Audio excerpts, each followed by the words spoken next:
Thank you very much, everyone. Our country is in the midst of a great national trial, unlike any we have ever faced before. You all see it. You see it probably better than most. We're at war with a deadly virus. Success in this fight will require the full, absolute measure of our collective strength, love, and devotion. Very important. Each of us has the power, through our own choices and actions, to save American lives and rescue the most vulnerable among us. That's why we really have to do what we all know is right. Every citizen is being called upon to make sacrifices.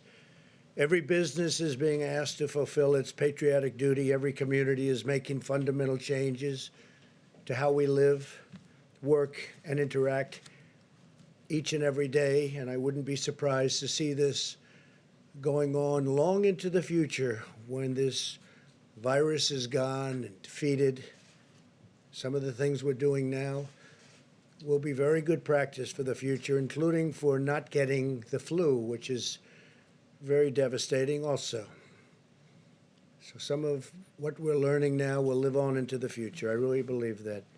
Shaking hands or not shaking hands, washing hands all the time, staying a little apart. 15 days ago, we published our nationwide guidelines to slow the spread of the virus. On Sunday, I announced that this campaign will be extended until April 30th. In a few moments, Dr. BIRX will explain the data that formed the basis for our decision to extend the guidelines, and Dr. FAUCI will explain why it's absolutely critical for the American people to follow the guidelines for the next 30 days. It's a matter of life and death, frankly. It's a matter of life and death. I know our citizens will rise to the occasion, and they already have sacrificed a lot. We had the greatest economy in the history of our country. We had the greatest economy in the world. We had the best unemployment numbers and employment numbers that we've ever had by far. And in one instant, we said, we have no choice but to close it up. Just as Americans have always done, they will do a job like few have seen before, and they're proud to do it, and I see that. There's a great pride going on right now. Before we hear from our experts, we have a few other announcements today. The Treasury Department and Small Business Administration announced further details on the Paycheck Protection Program, which was made possible by the $2 trillion relief bill I signed into law last week. Nearly $350 billion in loans will soon be available through lending partners to help small businesses meet payroll and other expenses for up to 2 months.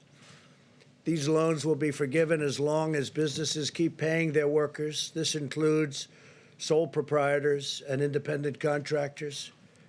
Applications will be accepted starting this Friday, April 3rd. So on Friday, April 3rd, that's when it begins. Earlier today, I spoke with leading internet and phone providers who are doing a tremendous job of keeping our internet and lines of communication flowing under very strongly increased strain. The business is more than anybody's seen before because everyone's inside. They're all making calls. Among the leaders I spoke to were Hans Vestberg of Verizon Communications, Randall Stevenson of AT&T, Mike Sievert of T-Mobile, Thomas Rutledge of Charter Communications, Brian Roberts of Comcast, John Malone of Liberty Media, Dexter Goy of Altice, Michael Combs of Sprint, and Araya Borkoff of LionTree. Also, Pat Esser of Cox Communications and Jeffrey Story of CenturyLink. They're doing an incredible job. If you look at other continents, if you look at Europe, they went a different route than we did, and a much different route. We were talking about that just a little while ago. And they're having tremendous problems. Other countries are having problems. Other continents are having problems. But with business at a level that nobody's seen it before, on the internet, it's holding up incredibly well. And they expect that to continue no matter what happened. And no matter how much more it gains, which if it can gain more than it already is, I don't know, because they're setting records. Let me also update you on the distribution of urgently needed resources and supplies. And we have a lot of numbers. I'm going to let Mike Pence speak to that in a little while. But we're giving massive amounts of medical equipment and supplies to the 50 states. We also are holding back quite a bit. We have almost 10,000 ventilators that we have ready to go. We have to hold them back because the surge is coming, and it's coming pretty strong. And we want to be able to immediately move it into place without going and taking it. So we're ready to go, and we've also distributed. I just spoke with Governor of Michigan, had a great conversation, and we sent a large number of ventilators to Michigan. We're sending them to Louisiana. We sent additional ventilators to New York, additional ventilators to New Jersey. And I will say in New York, FEMA is supplying 250 ambulances and 500 EMTs to help respond to the increasing caseload. That's a lot of ambulances. In California, the Army Corps of Engineers is developing 8 facilities to expand hospital capacity up to 50,000 beds, 50,000. And had a great conversation last night with Gavin Newsom. He's doing a really good job. We're in constant communications. The USNS Mercy hospital ship is now operational. It's in Los Angeles and receiving patients. And in New York, as you know, the Comfort, everybody watched that. It's in place and will be in a very short while receiving large numbers of patients, over 1,000 rooms and 12 operating rooms. FEMA has also provided 100 travel trailers to assist with housing needs, and we're ordering hundreds more. In Michigan, FEMA will soon deliver, in addition to the ventilators, 250-bed field hospital, and Army Corps of Engineers is evaluating locations to build alternate care facilities. So we're doing a field hospital in Michigan of 250 beds, and we may be doubling it up soon, depending on the need. They're doing a good job with beds in Michigan, but they may need more than the 250. So FEMA and the Army Corps of Engineers are prepared to go there quickly and get it done. In Louisiana, we're delivering 2 field hospitals to provide 500 new hospital beds. I've been talking with the governor, John Bell Edwards, and the Army Corps of Engineers has been really doing incredible work, establishing 3,000-bed alternate care site at the New Orleans Convention Center, which will be operational, believe it or not, this week. So we're doing a 3,000-bed alternate care site, and we're also doing a 500-bed new hospital. And that's in Louisiana, which really got hit. It started off very late, and it was looking good, and then all of a sudden it just reared up, came from nowhere. In addition to the supplies we're delivering, we're also giving hospitals the flexibility to use new facilities, including surgical care centers, to care for hospital patients who are not infected. For example, I know that many expectant mothers are understandably concerned about exposing their newborn babies to the virus, and they should be. With our action yesterday, hospitals now have the authority to create special areas for mothers to deliver their babies in a very safe and healthy environment, totally separate. Over the past 2 months, the U.S. State Department has organized one of the largest and most complex international evacuation operations in American history. Mike Pompeo has been working round the clock, along with Ambassador O'Brien. Since January 29th, we have successfully repatriated over 25,000 Americans from more than 50 countries. where they were literally stuck, in some cases locked in. And I salute the incredible public servants at the Department of State as well as their counterparts at DHS and HHS who have played such an important role in doing this.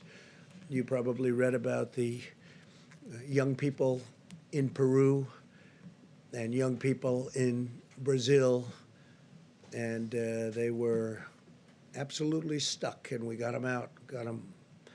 Almost everybody is out now, back home with their parents, their wives, their husbands. I want every American to be prepared for the hard days that lie ahead. We're going to go through a very tough 2 weeks.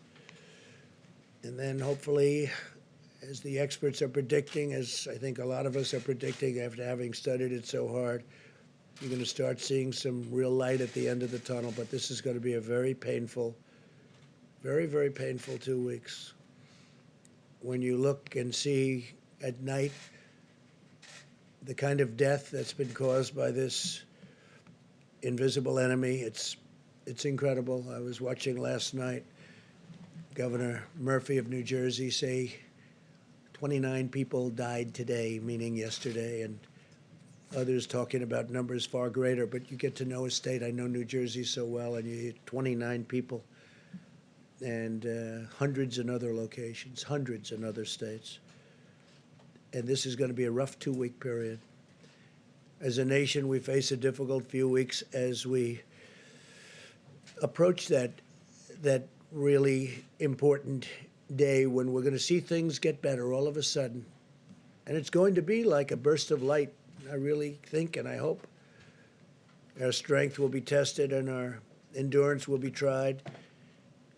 But America will answer with love and courage and ironclad resolve. This is the time for all Americans to come together and do our part. I appreciate a lot of the media. We've had a lot of really good things said. I think only good things can be said when you look at the job that's been done. I just spoke with Franklin Graham, who's an extraordinary person. And Samaritan's Purse has been, like so many others, just been amazing and so fast. They did it so fast.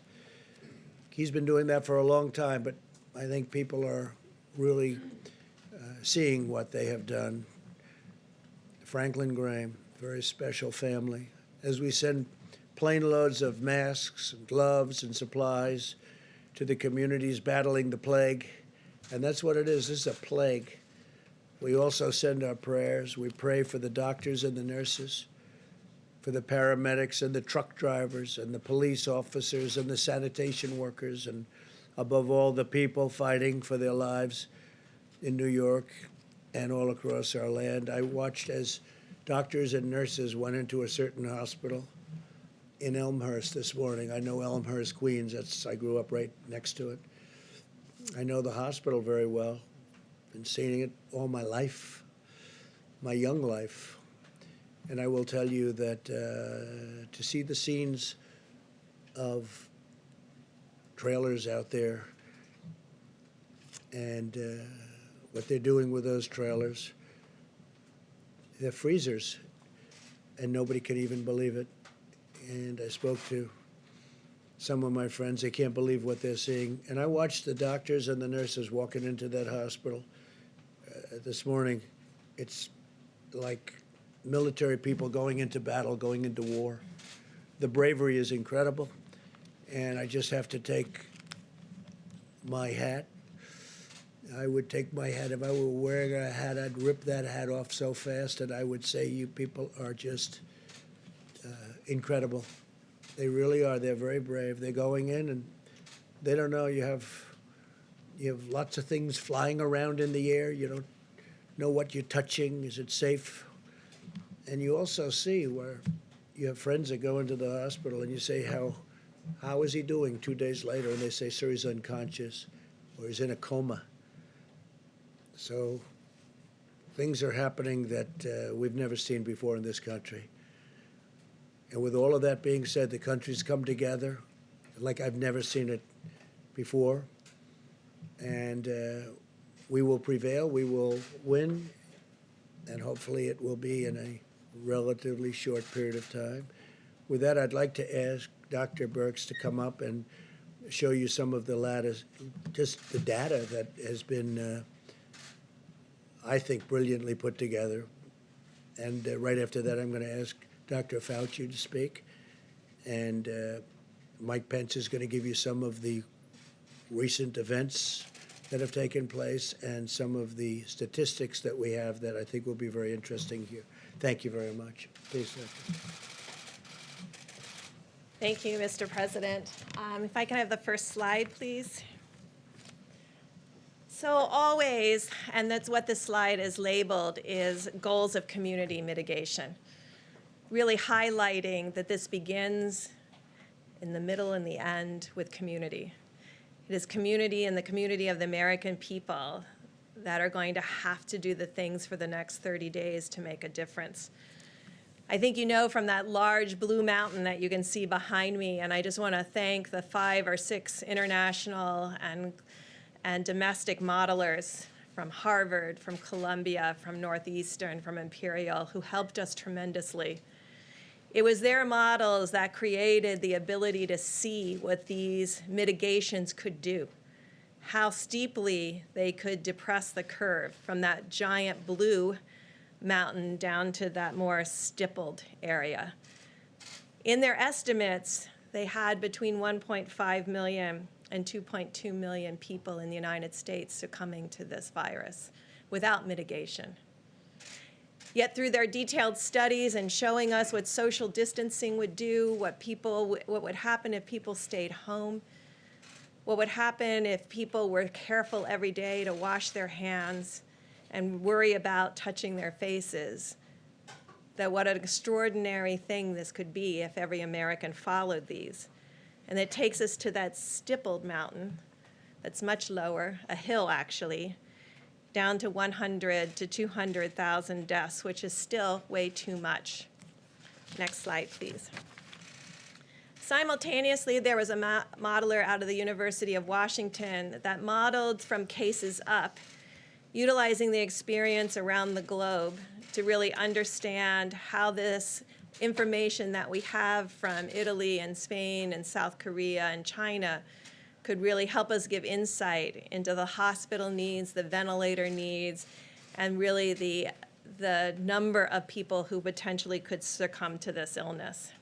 It is this model that we are looking at now that provides us the most detail of the time course that is possible. But this model assumes full mitigation. It's informed every morning or every night by the reality on the ground coming in from New York, New Jersey, and around the United States, and is modeled and informed every morning so that it is adjusted so it is up to date every day. This is the model of the predicted fatalities and mortality in the United States. And as the president said, it's very much focused on the next 2 weeks and the stark reality of what this virus will do as it moves through communities. Next slide, please. But this is a slide that gives us great hope and understanding about what is possible. On the bottom of the slide, where you can barely see that blue line at the very bottom, that's the current cases in California, the cumulative cases in California, where they're doing significant testing. The next line up is Connecticut. The orange line is New Jersey. The blue line is New York. The yellow line is Washington. We all remember Washington State. It was just a month ago when they started to have the issues in Washington State, but they brought together their communities and their health providers, and they put in strong mitigation methods and testing. And you can see what the result in Washington State and California is. But without the continuation for the next 30 days, anything could change. Next slide, please. So I'm sure you're interested in seeing all the states. So on this slide is all 50 states and the District of Columbia. But I think it shows in stark reality the difference between New York and New Jersey and other states with similar populations and urban areas. Our goal over the next 30 days is to ensure the states that you see, the 48 across the bottom, maintain this lower level of new cases with the hope that we don't have significant outbreaks in other states and other metro areas as the community comes together to work together and ensure that the healthcare providers around the globe and in the United States are strengthened by our resolve to continue to mitigate community by community. This is done community by community. We all know people are in their states and in their communities. And we're very dependent on each person in the United States doing the same thing, following the presidential guidelines to a T. I know it's a lot to ask because you've done it for 15 days. So if you can show the next slide, please. So this is what gives us a lot of hope. This is the case finding in Italy. And you can see that they're beginning to turn the corner in new cases. They're entering their 4th week of full mitigation and showing what is possible when we work together as a community, as a country, to change the course of this pandemic together. It is this graphic and the graphic of many of the states that gives us hope of what is possible with continuing for another 30 days. Amidst all that hope, I must say that like we warned about Detroit and Chicago, we start to see changes in Massachusetts. New Orleans continues to be a problem of new cases, although they're stabilizing. And I think it really shows the depth of dedication of the American people to the healthcare providers, because they can see the strain that this puts on every nurse, doctor, respiratory therapist, pharmacist, and laboratory technician that's working together to stem this tide of unrelenting sick people coming to their doors. No one has been turned away. No one who has needed ventilation has not received ventilation. But you can see how stressful it is for each of them. So I know it's stressful to follow the guidelines, but it is more stressful and more difficult to the soldiers on the front line. As we started, and we will end, with its communities that will do this, there's no magic bullet. There's no magic vaccine or therapy. It's just behaviors. Each of our behaviors translating into something that changes the course of this viral pandemic over the next 30 days. Thank you. Thank you, Deborah. Thank you very much, Dr. BIRX, Mr. President, Mr. Vice President. So what Dr. BIRX has really said very simply is that there are really two dynamic forces that are opposing each other here. As I've mentioned several times in our briefings, the virus, if left to its own devices, will do that dark curve that Dr. BIRX showed you. The other dynamic force is what we are doing, what we're trying to do, and what we will do in the form of mitigation. Now, these are very revealing bits of data, because you saw what happened in Italy, where you make the turn around the curve and you go. That doesn't happen all at once. It's a stepwise fashion. And if I explain the steps, which I will, you'll see why we are really convinced that mitigation is going to be doing the trick for us. Because what you have is you have an increase in new cases at a certain rate.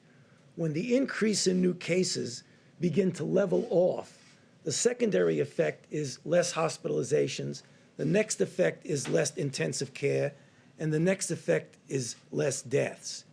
The deaths and the intensive care and the hospitalization always lag behind that early indication that there are less new cases per day, the way we saw in Italy, and the way we're likely seeing, I don't want to jump the gun on it, we're seeing little inklings of this right now in New York. So what we're going to see, and that's we got to brace ourselves, in the next several days to a week or so, we're going to continue to see things go up.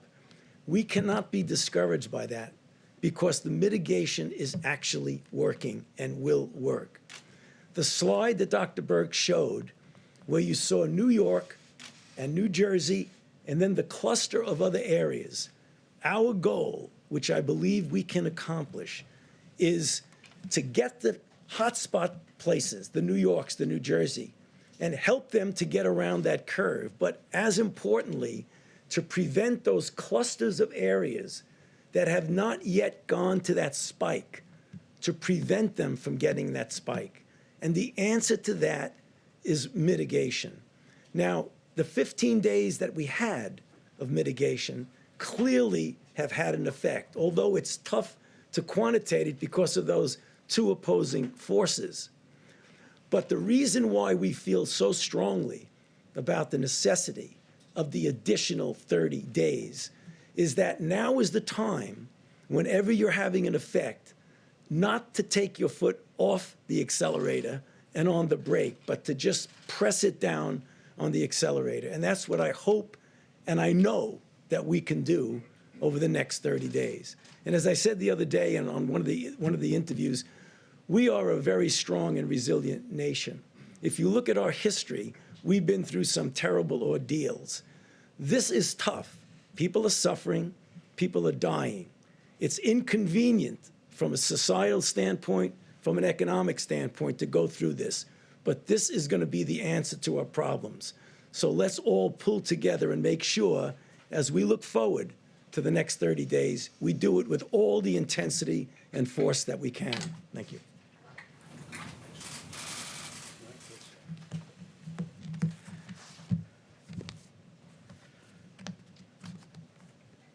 Thank you, Mr. President, and to Dr. BIRX and Dr. FAUCI. I know I speak on behalf of the President and people all across this country when I express our great admiration and appreciation to both of you for helping to steer our nation through this challenging time. The American people have now seen what the President saw when he made the decision at the end of 15 days to slow the spread, to ask the American people to give us 30 more days, to continue to put into practice the President's coronavirus guidelines for America. And as you just heard from the experts, we have reason to believe that it's working. As Dr. FAUCI just said, there are difficult days ahead.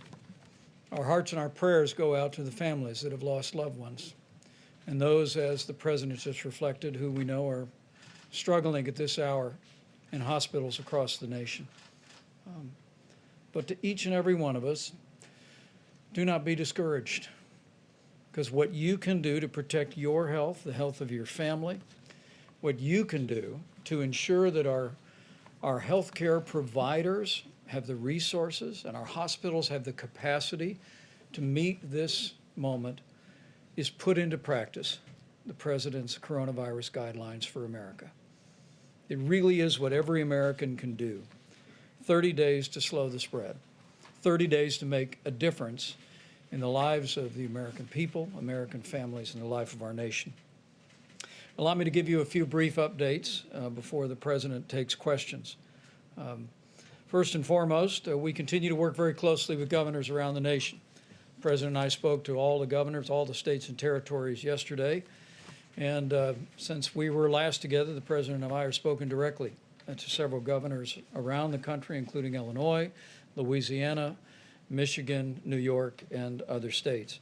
At the present moment, the President has declared 29 major disaster declarations and authorized 10 different states to use full federal funding, so-called Title 32 funding, to pay for their National Guard. And as of this afternoon, FEMA reports some 17,000 National Guard have been activated in states around the country to provide support for coronavirus response. On the subject of testing, we have now completed more than 1.1 million tests around the country. We're working very closely with governors around America to assist them in drive-through and community testing centers. I spoke with Governor J.B. Pritzker of Illinois today about a testing center that they've established in cooperation with the U.S. Public Health Service. We remind every governor and every laboratory and hospital in the country it's imperative that you continue to report daily to the CDC the results of those tests to give us the visibility on the data to best inform resource decisions. Also, we reiterated today to governors in person and also through correspondence to every governor the importance of using their National Guard, if need be, to move medical supplies. FEMA is very busy, as you'll hear in a moment, delivering literally millions of supplies to states around the country.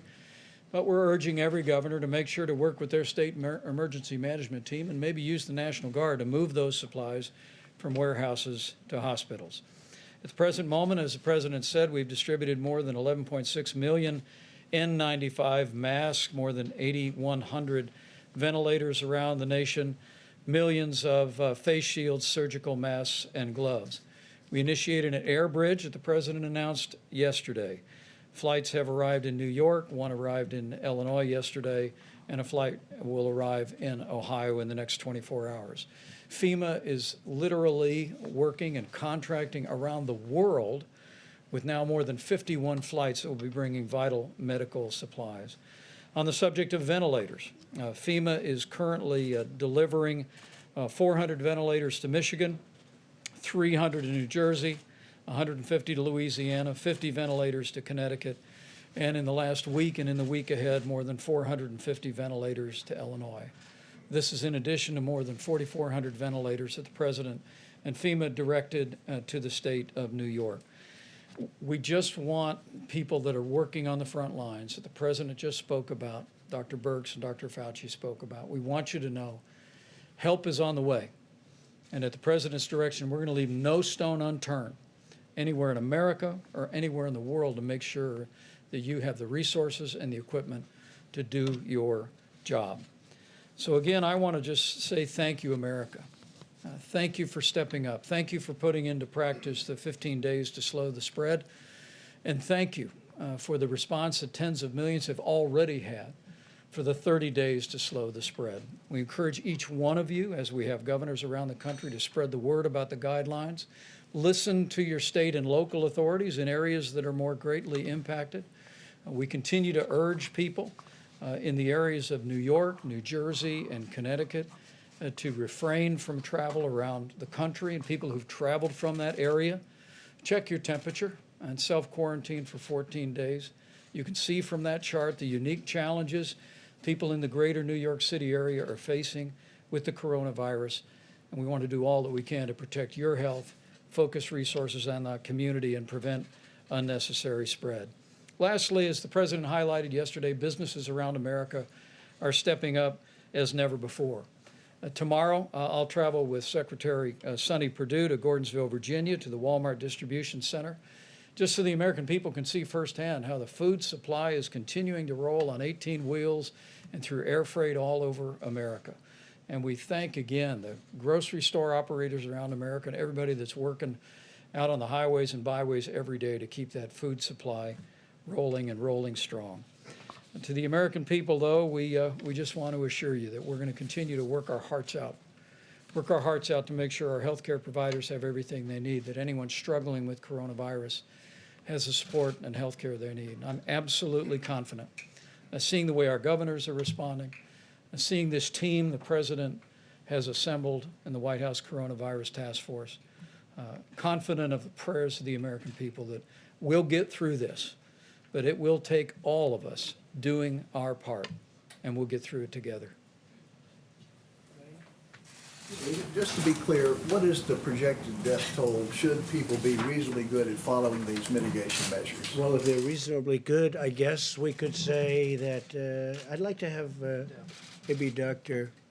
Fauci or Deb come up and say, I mean, I have numbers, but I'd rather have them say the numbers if you don't mind. It's a big question.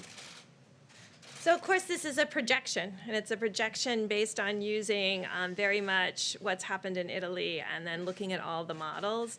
And so as you saw on that slide, that was our real number, that 100,000 to 200,000. And we think that that is the range. We really believe and hope every day that we can do a lot better than that, because that's not assuming 100% of every American does everything that they're supposed to be doing. But I think that's possible. Over the next 2 weeks, you said the next 2 weeks are going to be very painful. Is the bulk of this going to happen over the next 2 weeks? You have an upslope. So as mortality, the fatalities to this disease will increase, and then it will come back down, and it will come back down slower than the rate at which it went up.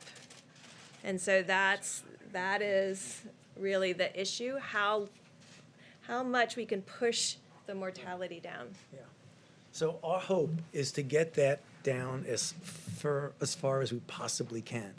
The modeling that Dr. Berg showed predicts that number that you saw. We don't accept that number that's what's going to be. We're going to be doing everything we can to get it even significantly below that. So, you know, I don't want it to be a mixed message. This is the thing that we need to anticipate, but that doesn't mean that that's what we're going to accept. We want to do much, much better than that. But doctor, when we look at the curve, it goes much further in time. So we would have death and cases for much longer. I mean, we do expect So you can put up slide number 2. So that's a generic, I'm sorry, if you can go back to the slides and put up slide 2. Okay, so what I showed you was a generic picture of what happens in an epidemic when you mitigate. So no mitigation, mitigate. This is based on the experience around the globe with this particular virus. And so it does have a tail, but the peak you can see by this projection, and this is the IHME data, the peak is over the next 2 weeks, and this is tracking mortality, so the number of fatalities from this virus. And so that's the part that we think we can still blunt through the superb medical care that every client is receiving, but also even more stringent people following the guidelines. I can't see the small characters, but are we seeing death until June? I can't really. This is June. This is June, so we would still see problems and deaths in June. It's a projection. It's a projection, of course. So, I mean, just getting back to what I said about the stepwise thing, deaths always lag. So you will be seeing deaths at a time when, as an epidemic, we're doing really, really well because the deaths will lag. Dr. Fauci, should Americans be prepared for the likelihood that there will be 100,000 Americans who die from this virus? The answer is yes. We need, as sobering a number as that is, we should be prepared for it. Is it going to be that much? I hope not, and I think the more we push on the mitigation, the less likelihood it would be that number. But as being realistic, we need to prepare ourselves that that is a possibility, that that's what we will see. A very short period of time for that to happen. Right. Can the country handle that in such a short period of time, within a couple of months? You know, 50,000 a month. You know, it will be difficult. I mean, no one is denying the fact that we are going through a very, very difficult time right now. I mean, we're seeing what's happening in New York. That is really, really tough.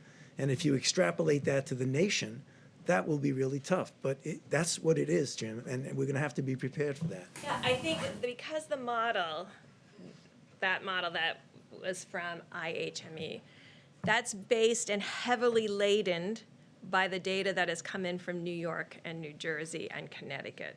So, you know, that can skew to a higher peak and more significant mortality. If all of the other states are able, and all the other metro areas are able to hold that case number down, then it's a very different picture. But you have to predict on the data you have, which is heavily skewed to New York and New Jersey. Just one extra thing, getting back to that, that's really an important slide that Dr. Berg showed. The cluster of other cities that are not New York and not New Jersey. If we can suppress that from any kind of a spike, the numbers could be significantly lower than what we're talking about. Some cities that are not following these guidelines. And that's the reason my plea at the end of my remarks, Jim, that now is the time to put your foot on the accelerator, because that's the only thing that's going to stop those peaks. Dr. And Fauci. some of the cities are doing very well, as you see, very well at this early stage. But the number, the doctor said 100,000, the number is between 100 and 200,000, maybe even slightly more. But we would hope that we could keep it Can we have the under. next slide or the President. slide after that? Just go, yeah, one more slide. Perfect, yeah, thank you. Would you tell cities that aren't doing what, you know, New York, New Jersey, Washington, you know, the cities that have been taking charge in all of this, would you urge some of the cities that haven't been doing this, Mr. President, to get with the program. Well, I would, but if you see New York, I believe the blue is New York. New York is having a much harder time than other of the cities. Certain cities are doing, actually, if you look down here, an incredible job. They were early, they were very, very firm, and they've done an incredible job. This is New Jersey, New York. This is, I mean, if you remember, California and Washington State were down here, and they had some of the earliest cases. But we're seeing places in Florida not doing what New York and New Jersey have been doing, what Washington State has been but doing. they're doing very well with comparison. Mr. Mr. President. President? Yes, John? Could maybe direct a question to you and then to Dr. Fauci as well. You told us yesterday that you're accomplishing, or the U.S. at least is accomplishing 100,000 tests per day, but we're still hearing difficult stories from the front lines of the first responders that you praised so appropriately a little while ago, that they can't test all of the people that they need to test. Do you have any kind of projection as to when everyone who needs a test will be able to receive one? Yeah, I can only say that we're doing more than anybody in the world by far. We are testing highly accurate tests. These are tests that work. As you know, many tests are being sent to countries not enough, and they're is it? broken. Well, we're doing, every day we get, and the word is exponential, we are getting more and more and more. And now we have the new test that you saw yesterday. That's going to be rolled out, I think, tomorrow or the next day. And that's going to take only a few minutes, literally a few minutes to see the result. And it's a highly accurate result. I mean, tests were given out, not by us, by other countries, where there was a 50-50 chance that it was wrong. What kind of a test is that? These are highly accurate tests, but the new tests that are coming out are very quick, and they were just developed. Abbott Labs did the one yesterday. So we're doing more than anybody in the world by far, and they're very accurate tests, and we're getting a lot of information from those tests. The test president unveiled yesterday, the Abbott Laboratories test, which is a 15-minute test. Our team is working very closely with Admiral Giroir and FEMA to make sure that those are distributed around the country. Earlier this week, Abbott Laboratories is actually going to be producing 50,000 tests a day and distributing those around America. There's already the machines in some 18,000 different locations around the country. And they've told us they have several thousand on the shelf now. And what we're doing is trying to identify the areas where we may yet have pockets, or, as Dr. BIRX often says, where we want to do more immediate testing so that we can do what's called surveillance testing to identify where there may be coronavirus cases where there's been very little incident. But if I could just amplify one other point, and that is that when you look at this chart, go back 15 days. And the reality is that, and this is me speaking as a layperson, but as I've listened to our experts, I mean, New York and the greater New York City area have unique challenges. It's a city that we really believe may have had exposure to the coronavirus much earlier on than we could have known, and had its own challenges. And New York, Connecticut, New Jersey are leaning into this effort. But when we look at this chart for all the other states, including Washington State and California, it really does give evidence that, at least it begins to give evidence that the 15 days to slow the spread is working. And that, in fact, the American people are putting these things into practice in states across the country, including in New York and New Jersey, even though they've faced a greater magnitude of cases for certain circumstances that are related to international travel in those communities. But I think the National shelter in place. I know, I think Something the across American the country. people, what I'd suggest to you, Jim, is the American people can look at these numbers in the other 48 states, and they can see that in the last 15 days, the president's coronavirus guidelines were working, and that's precisely why President Trump is asking every American to continue to put these guidelines into practice for 30 more days. Mr. President, can I just follow up on testing? Just a quick question. If I could. So right now, we're at about 4,000 deaths here in the United States. You're suggesting a spike of more than 90,000 deaths over the next few weeks. Do you have a demographic breakdown of the areas that are most at risk and where most of those deaths may occur? Well, right now, and I think if you ask Chris Murray, he would say he's using the information coming out of New York and New Jersey and applying that to potentially other states having the same outcomes. I just want to say again, this yellow line, and this is all corrected for 100,000 residents. So this is normalized so we can compare apples to apples. This is still Washington State, this yellow. So they've been able to, for a long time of measuring cases, not have a spike. So it's possible, and we're watching very closely to make sure it doesn't have a spike. But that's what the people in Washington State are doing. This is what every community, Washington State early, about 2 weeks before New York or New Jersey. California, a week before New York or New Jersey. Really talked to their communities and decided to mitigate before they started seeing this number of cases. And now we know that that makes a big difference. Early, as Dr. FAUCI said, if you wait till you see it, it's too late. And again, do you have a demographic breakdown, Dr. BIRX, of where these deaths may occur? So there's a demographic breakdown that we've discussed before related to mortality. And it's as we're seeing in New York exactly what we saw in Italy. Very low mortality, not to say that young people under 30 or young people under 40 aren't getting ill.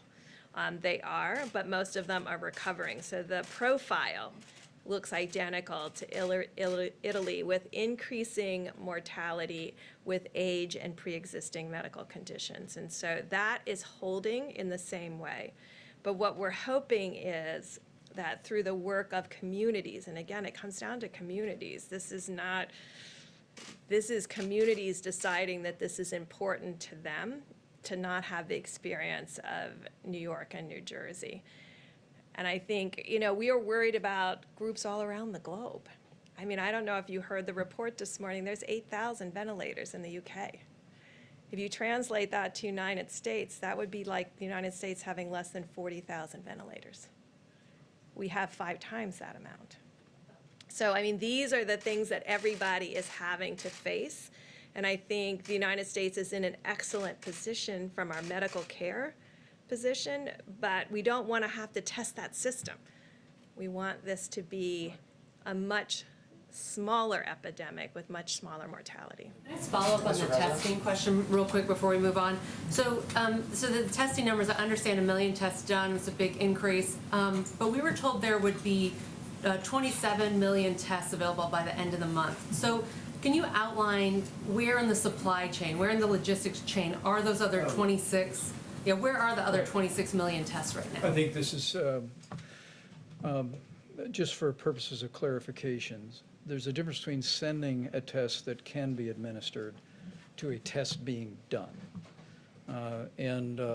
Because a month ago or more, the president brought together the top commercial labs in America and said, we need you to partner with us to create a brand new system that would rapidly process tests.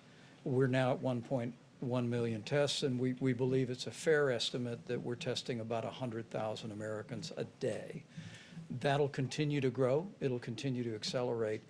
But I think the misunderstanding early on was there were many tests being distributed, many test kits being sent, but under the old system, as the president's described it, the antiquated system, those were being processed in state labs or at CDC or in private labs on a very slow, methodical system that could only produce maybe 30 to 50 tests a day. But this new partnership that we have with commercial laboratories allows the progress we're making. But the breakthrough with Abbott Laboratories now moves to point of care, which means you're going to have devices and tests that people will literally be able to take at their doctor's office, at a hospital, at a clinic, at a nursing home, and have the results in 15 minutes. So those 26 million tests we were talking about, were those tests under the old antiquated system? And Yes. now, so are we still even using those 27 million tests, or have we just completely moved on to the point The of care answer is tests? yes, now through the new system. Even today, which is, I have to say, coming out of laboratories and developed tests and worked on vaccines and then gone to the field to actually combat epidemics, it is disappointing to me right now that we have about 500,000 capacity of Abbott tests that are not being utilized. So they are out, they're in the States, they're not being run and not utilized. So now we have to figure out, how do we create awareness? Because sometimes when you put an early platform out, like our first platform out in the high speed was Roche.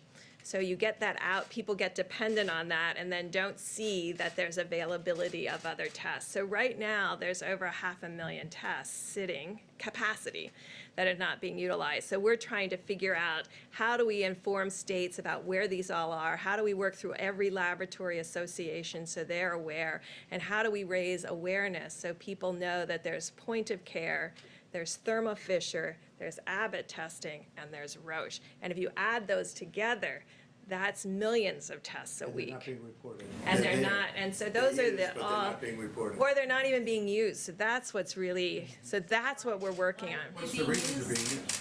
Because when people get used to a single platform, they keep sending it back to that lab. So it's getting in a queue to wait to get on a Roche machine rather than being moved to this other lab that may have Abbott capacity, because they're all in different laboratories. And so I think, well, actually, Admiral Giroir is figuring it out to really create some kind of visual so that every governor and every health commissioner can see all of their capacity in their countries, in their states, county by county, so that they know where the tests are. So we pushed a lot of tests out, but they're not all being utilized. And it's up to the people, and they don't send them back. They use them, they don't send them back. And Doctor, go ahead, please. No, Dr. Birx explained it very, very well. I just want to get back, John, to your question. It's a logical question. When you look at the number, you want to know what the demography is going to be. This is a number that we need to anticipate, but we don't necessarily have to accept it as being inevitable. And that's getting back to what I'm saying about, we can influence this to a varying degrees. And if we influence it to the maximum, we don't have to accept that. That's something we need to anticipate. But I want to do, not I, all of us want to do much, much better than that. On that front, what do the models suggest is on the low end if you have full mitigation? Well, it says That was between full 100 and mitigation. 200,000. That was full mitigation. It says 100 to 200,000, anything, which is a lot of people, right? It's a lot of people. Well, you didn't ask the other question. What would have happened, because this is the question that I've been asking Dr. Fauci and Dr. Birx for a long time, and they've been working on this for a long time. The question is, what would have happened if we did nothing? Because there was a group that said, let's just write it out. Let's write it out. What would have happened? And that number comes in at 1.5 to 1.6 million people, up to 2.2 and even beyond. So that's 2.2 million people would have died if we did nothing. We just carried on our life. Now, I don't think that would have been possible, because you would have had people dying all over the place. This would not have been a normal life. How many people have even seen anybody die? You would have seen people dying on airplanes. You would have been seeing people dying in hotel lobbies. You would have seen death all over. So I think from a practical standpoint, that couldn't have been carried out too far. But if you did nothing on the higher side, the number would be 2.2 and maybe even more, and on the lower side, 1.6 million people. Understood, but if 100,000 is the number with full mitigation, how do you push it? How do you push it lower? So, no, we'll go together. We've been at this a long time. You go first. So, John, it's an obvious, very good question. If this is full mitigation and it's 100,000, why am I standing here saying I want to make it better? Because that's what the model tells you it's going to do. What we do is that every time we get more data, you feed it back in and relook at the model. Is the model really telling you what's actually going on? And again, I know my modeling colleagues are going to not be happy with me, but models are as good as the assumptions you put into them. And as we get more data, then you put it in, and that might change. So even though it says, according to the model, which is a good model that we're dealing with, this is full mitigation. As we get more data, as the weeks go by, that could be modified. Why does the model now, the top line on the lowball estimate, why does that not top out? I think it said 240,000, not 200,000. Is that a change? Is that because the states haven't been doing enough? It just has to do with if you had more New Yorks and New Jerseys, Chicago, Detroit, LA, Dallas, Houston, all of our major cities modeled like New York. That's what gets us into trouble. But I am reassured by looking at the Seattle line, by looking at the LA line, by looking at what California's been able to do, that that is not something that I don't believe that's going to happen. That is the outside case of having 10, 15 metros like New York and the New Jersey metro area. New York had community spread pretty early undetected, so don't many of those other states, if not more of them, who had even less information, aren't they likely to see the same spike? Well, California and Washington State reacted very early to this. I mean, yes, Washington State had some of the earliest infections. They have kept it low and steady, and for now a month has been tracking it with a small increase in the number of cases, but not this logarithmic form of the virus. And so that's the piece that we're trying to prevent. That's the piece that we're trying to prevent in New Orleans, in Detroit, in Chicago, and in Boston right now. And trying to make sure that each of those cities work more like California than the New York metro area. Mr. President, I just wanted to get your thoughts on face masks. We asked you about this yesterday, and you signaled you were thinking about it. And just to end Yeah. the last topic, though, I think I could say this because I spoke to Dr. BIRX before and to Dr. FAUCI. For whatever reason, New York got off to a very late start. And you see what happens when you get off to a late start. New Jersey got off to, and I think both governors are doing an excellent job, but they got off to a very late start. When you look at Washington State, if you remember, that all started in a very confined nursing home. And you had 20-some-odd people, I believe, dying in one home. That doesn't mean it escaped that home, and so they have a very different statistic than other states. But, I mean, I remember it very vividly, the nursing home in Washington State, where you had many people dying. Every day people were dying in the one exact location. So they were able to keep that, relatively speaking, into that location. But on the facial coverage. Were you surprised when you saw these projections? The numbers are sobering. They're very sobering. Yeah, when you see 100,000 people, that's at a minimum number. Now, what we're looking at, and as many people as we're talking about, whatever we can do under that number and substantially under that number, we've done that through really great mitigation. We've done that through a lot of very dedicated American people. That 100,000 is, according to modeling, a very low number. In fact, when I first saw the number, and I asked this a while ago, they said it's unlikely you'll be able to attain that. I think we're doing better than that. Now, I think we have to see, but I think we're doing better than that because, as John said, that would be, a lot of lives taking place over a relatively short period of time. But think of what would have happened if we didn't do anything. I mean, I've had many friends, business people with great, actually, common sense. They said, why don't we write it out? A lot of people have said, a lot of people have thought about it. Write it out. Don't do anything. Just write it out and think of it as the flu. But it's not the flu. It's vicious. When you send a friend to the hospital and you call up to find out how is he doing, it happened to me, where he goes to the hospital, he says goodbye, he's sort of a tough guy, a little older, a little heavier than he'd like to be, frankly. And you call up the next day, how's he doing? And he's in a coma? This is not the flu. So we would have seen things had we done nothing. But for a long while, a lot of people were asking that question, I think, right? I was asking it also. I mean, a lot of people were saying, well, let's just write it out. This is not to be written out, because then you would have been looking at potentially 2.2 million people or more. 2.2 million people in a relatively short period of time. If you remember, they were looking at that concept. It's a concept, I guess, it's a concept. If you don't mind death, a lot of death. But they were looking at that in the UK, remember? They were very much looking at it. And all of a sudden they went hard the other way because they started seeing things that weren't good. So they were, they put themselves in a little bit of a problem. Now Boris tested positive, and I hope he's going to be fine.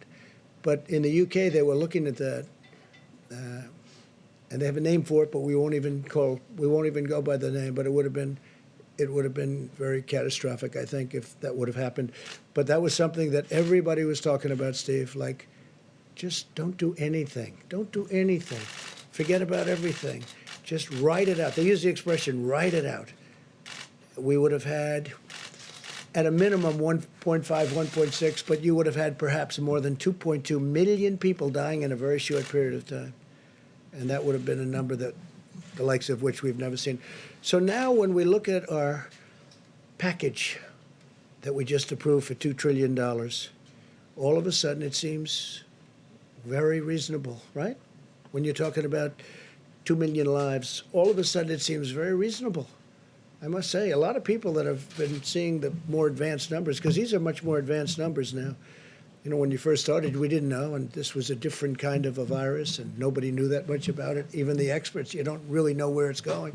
But then they see what goes on in Italy, and they see what goes on in Spain. And you see France is having a very hard time, and other countries having a very, very hard time. But once they see what's going on, they start making projections. So I hope they're going to be very high projections, but based on everything else, that would be the number. Let's see if we can do much better than that. I hope we can. Yeah, John? What about masks? You didn't answer a question about Yeah, the masks. mask. What's your recommendation? okay. Well, I understand there's an issue with supplies, That's but right. if there was enough it's for this way. everyone to You go can around- use a scarf. A scarf is, everybody, a lot of people have scarves, and you can use a scarf. Scarf would be very good. And my feeling is if people want to do it, there's certainly no harm to it. I would say do it, but use a scarf if you want, rather than going out and getting a mask or whatever. We're making millions and millions of masks, but we want them to go to the hospitals. I mean, one of the things that Dr. Fauci told me today is we don't want them competing. We don't want everybody competing with the hospitals where you really need them. So you can use scarves. You can use something else over your face. It doesn't have to be a mask. But it's not a bad idea, at least for a period of time. I mean, eventually you're not going to want to do that. You're not going to have to do that. This is going to be gone. It'll be gone. Hopefully gone for a long time. Mr. President, the mitigation steps that are on your 30-day plan, is that enough or is more needed? Have you been Well, we're discussing going to that find out. behind the We scenes? hope it's enough. We hope it's enough. We hope we're at a level where we could say, let's go, because our country wants to get back to work. We really want to get back. Everybody wants to get back to work. Now, I could ask the doctors to answer that question, but we discuss that all the time. What do you think? Have they been recommending harsher Well, mitigation steps? I think we've been very harsh. I mean, you look at the streets. I looked at Fifth Avenue today on camera, and I didn't see anybody walking on the street. And I'm used to watching that street. You can't even see. You can't see the asphalt. You can't see the concrete.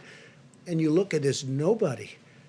There was one car. It looked like it might have been a taxi cab, and it was in a time of the morning. Then normally there'd be a lot of people. I mean, I think the mitigation's been very strong. Please. Mr. President, will you confirm your plans to defer tariff payments for 90 days? And secondly, on I didn't do anything about tariff payments. I don't know who's talking about tariff payments. They keep talking about tariff payments, and we haven't done that. China's paying us. We made a deal with China. Under the deal, they're paying us 25% on $250 billion, and they pay it.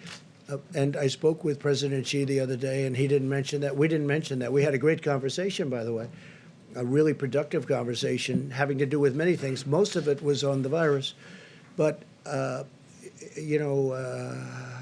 We're not talking. Who are you with? Who are you with? If I could just clarify. Whoa. Who are you with? Wall Street Journal. There's reporting by the Wall Street Journal and Bloomberg that there's a plan in Yeah, I motion know it's incorrect reporting. to. Well, they might be, but I'm going to have to approve the plan. The one thing I will tell you, I approve everything, and they haven't presented it to me. So therefore, it's false reporting. So therefore, don't do the story. If we're going to do something, I'd be glad to let you know. There's nothing wrong with doing it, but we'll let you know. Yeah, please, a couple of facts, then we'll get back to you, John. Go ahead. Thank you, sir. Philip Whiteman with Real Clear Politics. I wanted to ask you about individual states issuing stay-at-home orders. What do you think, for instance, in Florida, Ron DeSantis has resisted urges to issue one of those, but he said moments ago that if you and the rest of the task force recommended one, that would weigh on him heavily. What sort of circumstances need to be in place for you to make that call and say this is something you should consider? Different kind of a state. Also, great governor, knows exactly what he's doing, has a very strong view on it. And we have spoken to Ron. Mike, do you want to just tell him a little bit about that? Well, let me echo our appreciation for Governor DeSantis' leadership in Florida. He's been taking decisive steps from early on and working closely with our team at the federal level.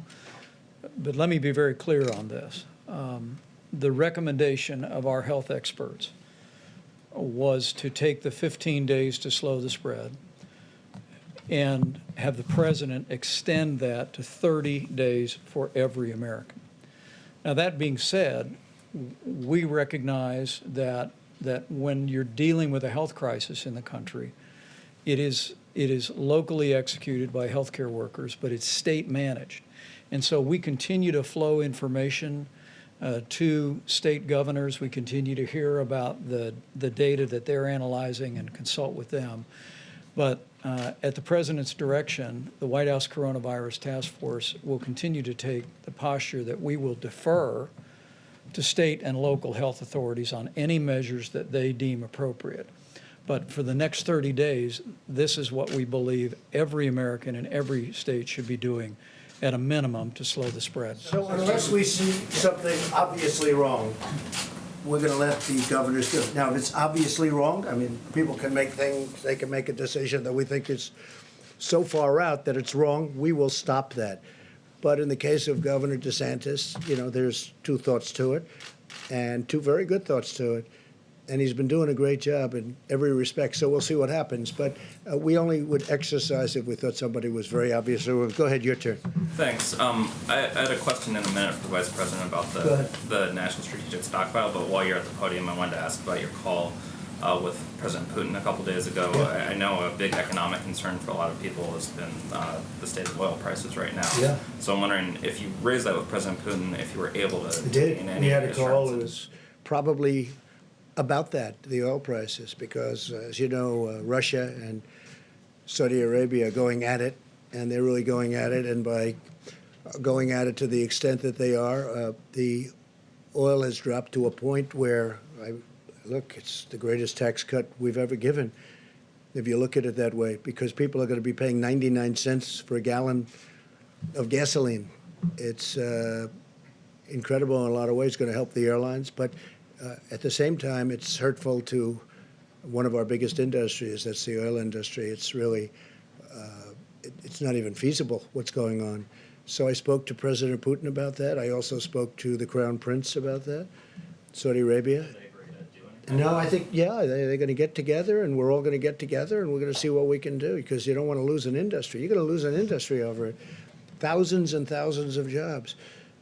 We have, I don't know if you know, there's oil all over the oceans right now. The boats are all filled. The ships are, they're renting ships that were dying, that weren't doing well, and now, like, that's where they're storing oil, and they're sent out to sea, and they sit there for long periods of time. There's so much oil. In some cases, it's probably less valuable than water. In some parts of the world, water is much more valuable. So we've never seen anything like it. But the two countries are discussing it, and I am joining at the appropriate time if need be. We had a great talk with President Putin. We had a great talk with the Crown Prince. We also discussed, more so with President Putin in this case, the virus, because Russia's being hit pretty hard. And we discussed many things. Trade, we discussed a lot of things with both. But in the case of both, we very much discussed the oil and the oil prices. I mean, you look, it's $22, but it's really much cheaper than that if you want to negotiate. Nobody's seen that. That's like from the 1950s. It really is. You know, to think that it was 50, 60, 70, 80, and now it's 22, but you know, if you put a good bid in at 9, I think you could probably get what you wanted, right? John, please. Mr. President, you tweeted earlier today that now would be a good time to start looking toward, if there is a light at the end of the tunnel, and work on an infrastructure bill. Again, you suggested it should be $2 trillion, which is twice what the last one was, or the proposal at least. Are you anticipating that, like after the economic crisis of 2008, 2009, America will need to have so-called shovel-ready jobs ready to go to get people back to work? Well, the problem with that one is they had maybe shovel-ready jobs, maybe not, but they never used it for the purpose of infrastructure. So far, nobody's been able to find any money that was spent on infrastructure. I want to use it for infrastructure.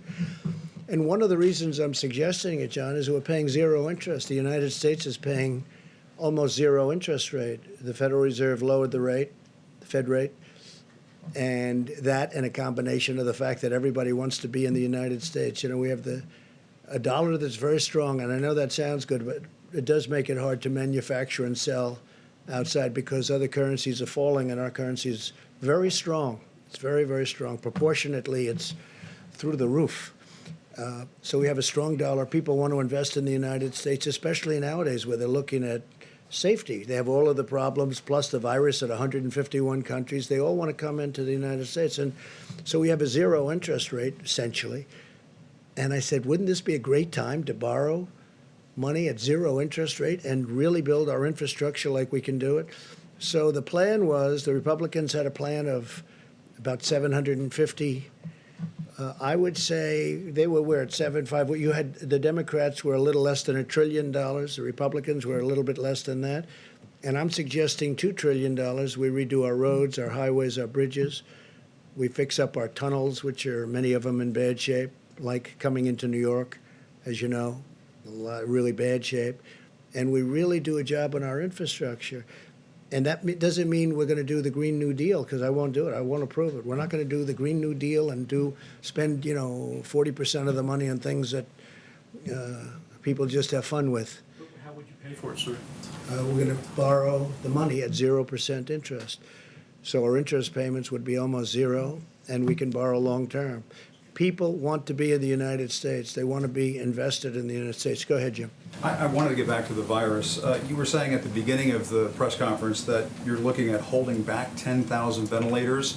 Is that because you need to pick and choose where these ventilators are going to have to go because of the nature of the pandemic? Right. Good how question. It's spreading? And also, I just wanted to ask Dr. Fauci and Dr. BIRX, if it's possible after you finish, is that part of the reason why you're projecting 100,000 to 200,000 deaths, that there are going to be some people who aren't going to be able to get ventilators be put on? Actually, just the opposite, because we're holding back. We have almost 10,000, and we're holding because we're going to need them over the next couple of weeks as the surge goes on. You see the chart. We haven't hit the top yet, and we have to be able to move them immediately. And we can't take them because it's going to be very hard to do that. We can't take them to places that aren't needing them. Plus, we have requests for ventilators in hospitals and in states and cities that don't need them, in our opinion. They don't need them. They won't need them at the top. So we're holding it back for flexibility. We actually just took 600 and we sent them to different locations today. But we have close to 10,000, and we'll be able to get them, and we're all set to march. We have the National Guards and we have FEMA, and we're all set to move them to the places. So as per your second question, what we're going to do is save lives because of it, because otherwise we would not be able to get to the ventilators. And we don't know what the hottest spot is. We have a ventilator shortage right now? In some areas we might, but we've done a great job with ventilators, and we're having them made unbelievable. We have now 11 companies making ventilators. Now they'll be starting to arrive in the next week, but we've also grabbed a lot of them. Some hospitals had more than they were saying, or at least more than we knew about, which is a good thing, not a bad thing. But we want to be able to have, I guess the word would be flexibility, so that if the surge turns out to be much stronger in Louisiana, which it could, that we can immediately bring 1,000 or 2,000 to Louisiana. Otherwise, we wouldn't be able to get them. We wouldn't be able to say, listen, Governor Cuomo in New York, we want to take ventilators away from New York. And they'll say, well, we can't do that. It would be a disaster. So we have great flexibility. Now, when the surge occurs, if it occurs fairly evenly, we'll be able to distribute them very quickly before they need them. But we have a reserve right now. It's like having oil reserves, except more valuable, frankly. But we have a reserve right now, and we'll be able, and we also have a great team of people ready to deliver. They can move them fast. So when we see it going up in a certain state, and Louisiana could be one, and Michigan could be another with Detroit, because Detroit is having a lot of hard time right now. Detroit came out of nowhere, and that's what happens with this. It comes out of nowhere. So we are ready, Jim, depending on what happens, and we have a stockpile, and that's why it's called a stockpile. Now, a lot of the ventilators and a lot of the other equipment, rather than sending it to the stockpile, we had it sent directly to a hospital, to a location, to a place. So we didn't have the cumbersome nature of having it come in, unboxed, put in, and then deliver it. We have it brought, which they've never done before. They don't do that. Generally speaking, they don't do that. But I think, Mike, we've had tremendous success at doing that. That's for other items, including ventilators, where it's brought to the site that needs it. But we have a good supply of ventilators, and we're ready to go. We're all ready. We have trucks ready. We have everything ready because, as we're saying, John, this could be a hell of a bad 2 weeks. This is going to be a very bad 2 and maybe even 3 weeks. This is going to be 3 weeks like we haven't seen before. Should the hospitals be prepared for that? We're hearing Well, I some think the hospital workers hospitals- saying that they're facing what looks like a medical war zone in some Yeah, of these places. they are going to be facing a war zone. That's what it is. I've heard some of the paramedics and some of the doctors. They said they've been in war zones. They've never seen anything like this. You look at Elmhurst Hospital in Queens. I've never seen. I mean, I just think it's so, because that's a hospital that's near where I grew up. And it is a war zone in a true sense. Yeah, please. Yeah, on the ventilators, so we've been hearing from governors who say they are fighting amongst themselves, essentially bidding amongst They themselves to shouldn't be get these doing that. ventilators. If that happens, they should be calling us. Look, we have ventilators, but we've distributed thousands of ventilators. But they shouldn't be doing that. And if they need them that badly, we know. We have pretty good ideas of where they're going to need them. Some people, frankly, think they need them and they don't need them. I don't want to mention names, but there are some people that want them, and it's really not the right thing. Then you have some people that, I guess, automatically hoard a little bit. They want to have more than they think they need. But, you know, a ventilator is a very precious piece of equipment right now. It's hard to make. It takes a long time to make it. It's complex. Some of them are like the dashboard of an airplane. I mean, they're very complicated and very expensive machines, and some are much simpler. But we're ready to go depending on what happens. But we have some hospitals in some states that think they need ventilators, and we don't think they do. Now, if they do need them, we will have them there before they need them. We'll be able to move very quickly. So you're confident What about the that, hydroxychloroquine? Is there any early data on these trials? Nothing that I've heard. I mean, that's the first question I make every morning. I tell you, I call up, you know, we have 1,100 in New York right now, and we have other locations where where people are taking them. Now, the good news is it's only 3 days, and you know it's like a 7 or 8 day treatment. The good news is we haven't heard anything bad. In other words, there's been no catastrophic events. But we haven't, it's a little bit too soon to talk about it. It would be a total game changer, John, if that happened. If that happened, it would be a game changer. And we include that, and I think in all cases, the Z-Pack, you know what the Z-Pack is. So we're going to see what happens with the hydroxychloroquine. Yeah, just 1 second, Steve. Are there other antiviral drugs that have some promise of working soon? We're looking at a lot of them. Some show promise. I think maybe the doctor might want to speak about the vaccines because a lot of Johnson & Johnson is advanced, very advanced. We'll see what happens. The one thing with the vaccine is it doesn't help this group because this group, you need to test a vaccine. The one thing with the drug you just mentioned, right, is that's been out. It's a malaria drug and also an arthritis drug, so it's been out there for a long time. Very powerful drug, but it's been out there for a long time. So it's tested in the sense that you know it doesn't kill you.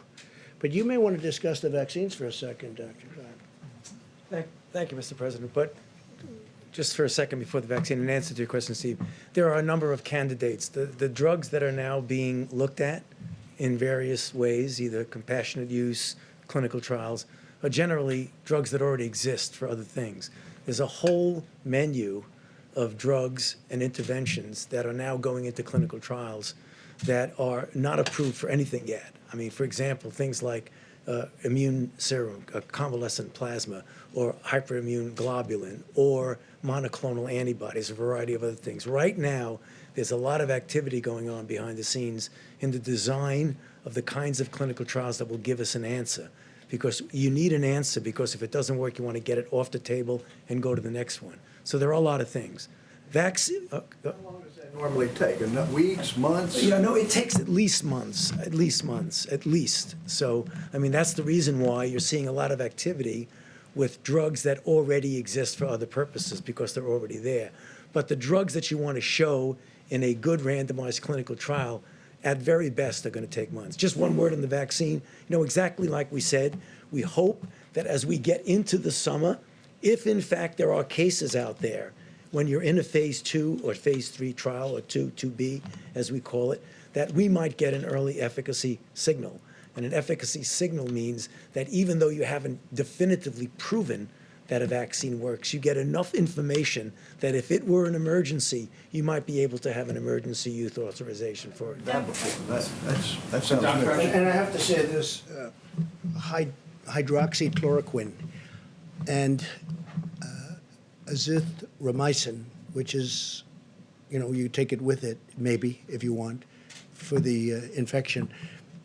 I think some medical workers are doing that, using it maybe, or getting it prescribed perhaps as for another use. But the word is that some are and some aren't. I mean, I think it's not a bad idea to do it, but that's up to the doctors. But there is a theory going around that in our country and some other countries, people are taking that work in the hospitals, that work with the patients, because there is some evidence. And again, it's going to have to be proven. It's very early. You know, we're rushing this stuff through. This was supposed to take a long time to be approved, and I prevailed upon the FDA to get it approved immediately on the basis that it was already on the market for a lot of years for another use. Malaria, mostly, and arthritis, but mostly malaria. So we'll see what happens, but there is a theory out there that for the medical worker, doctor, it may work. It may work. And if you take it, it's, you know, it's been out there for a long time. Please, go ahead. I just wanted to go back to Jim's question about the national stockpile.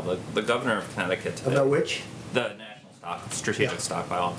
Governor of Connecticut today said that he was disturbed to learn that the stockpile is now empty. That's his words. And he said, Well, it's not empty. Let me explain something. What we do, and I thought I said it accurately, I certainly meant to, rather than having it brought into the stockpile, where appropriate, other than certain things like we have quite a few of the ventilators, which is not a lot when you look at the whole country, actually. It sounds like a lot, almost 10,000. But we're trying to have supply sent directly to the states because we save a big state. We don't want medical supplies coming in to warehouses all over the place, and then we take them from there and bring them to another warehouse. So we're having it brought from ideally from the manufacturer directly to the hospital or the state where it's going. So we're trying to keep it that way as much as possible. Now, in some cases, we are having it brought. Remember this, we also took over a virtually empty, and I say it again, just like we had no ammunition in the military, and we had virtually no ammunition, well, we had very little in medical supplies, too, in our stockpile. So for the most part, we're trying very hard to have it delivered to the site where they need it. Yeah, please, go ahead. President, here in the United States, domestically, we can practice social distancing, but some of our sailors, specifically on the USS Theodore Roosevelt, they're not able to. They're in confined spaces. What are your thoughts on that? Should they be offloaded? And then, sir, are you concerned? I'm going to let the military make that decision. Yes, sir, but are you concerned about U.S. military readiness during this pandemic? For instance, what would happen if, as reported, China was to increase patrols in the South China Sea? What would your response be? We're going to see all about that. Don't worry about our military. You know, you saw the military put up a hospital in 3.5 days with 2,900 beds, with a lot of beds. Nobody's ever seen anything like it. And by the way, that wasn't the only one. It wasn't just at Javits Center. It was at other locations. And now it's Louisiana, and now it's New Jersey, and now it's other places. One thing that I think is indisputable is when I watched the Army Corps of Engineers and FEMA working with them, but when I watched the Army Corps of Engineers throw up these hospitals, and they're complex, I mean, these are incredible buildings, essentially, tents and various things, but they did it in such a short period of time. And our military is ready like you haven't seen. And you know who the best guests are, the different shows are? We watch the shows at night. And I think the best guests that I've seen in a long time are the military people, and they've never done it before. I've watched General Semonite, who I deal with a lot. I say, General, you got to give us 2 new hospitals in Louisiana. Yes, sir. And the next morning, they're building them at 6 o'clock in the morning, and they're up in 3 days. I think they're the best guests you have. I guess I'm tired of the other guests, in all fairness. What kind of message do you have? Okay, Jim, go ahead. Yes, sir.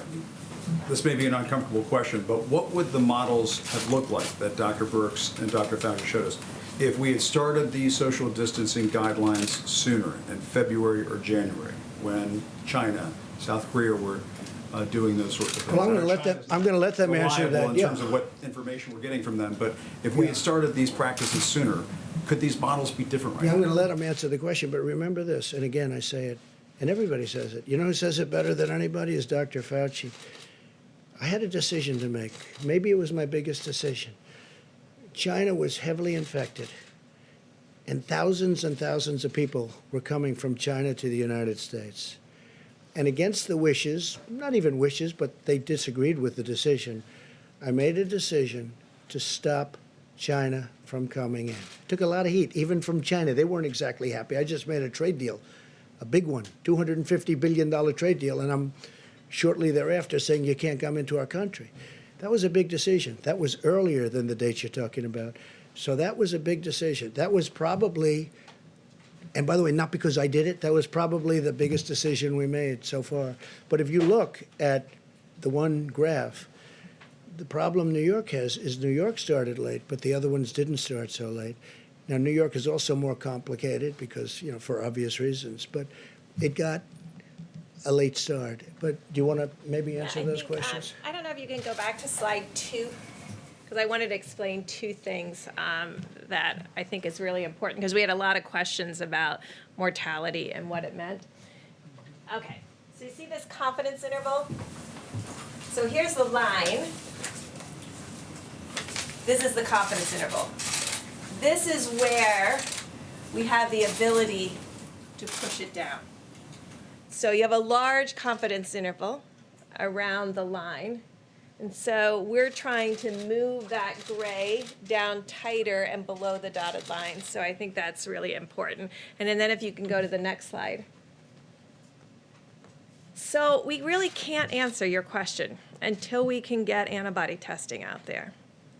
Because what we can't tell you is and we can always do this, there's always samples in hospitals and other things. It's the way we really defined the HIV epidemic in the United States. We were able to go back to blood samples when we had the test and really find out where it was and what was going on. We really need to look in here and really see, was there virus significantly circulating in early March and in late February, and what did it look like, and where was it, and was it all in the metro areas? And I think that's what Dr. Fauci and I are very, very focused on, is getting serology testing out there to really figure out when it came, and really have those samples to be able to do that. Because you understand the painful part of my question, and please, I don't mean to put you on the spot. No, we understand, but we can't answer it till, until saying we if we see had that. started this sooner, we might not have 100,000 to 200,000 Americans dying. Well, that makes an assumption that it was here, there was a lot back here that we didn't see. And until we have the antibody test, I can't really answer that. Just to underscore what Dr. BIRX was saying, if there was no virus in the background, there was nothing to mitigate. If there was virus there that we didn't know about, then the answer to your question is probably yes. Now, the only trouble with that is that whenever you come out and say something like that, it always becomes almost a soundbite that gets taken out of context. But I think that's very important, what Dr. BIRX has said, is that if there was covert infections here that we didn't know about, and we didn't mitigate then they would have made a difference. If there was virtually nothing there, then there's nothing to mitigate. And I don't know the answer But to they your were question. early. They started early. But we were watching Yeah. South Korea, and China and Italy, and we weren't taking action when those countries were Right, spiking. sure. In a perfect world, it would have been nice to know what was going on there. We didn't, but I believe, Jim, that we acted very, very early in that. If we had adequate testing, would we have known?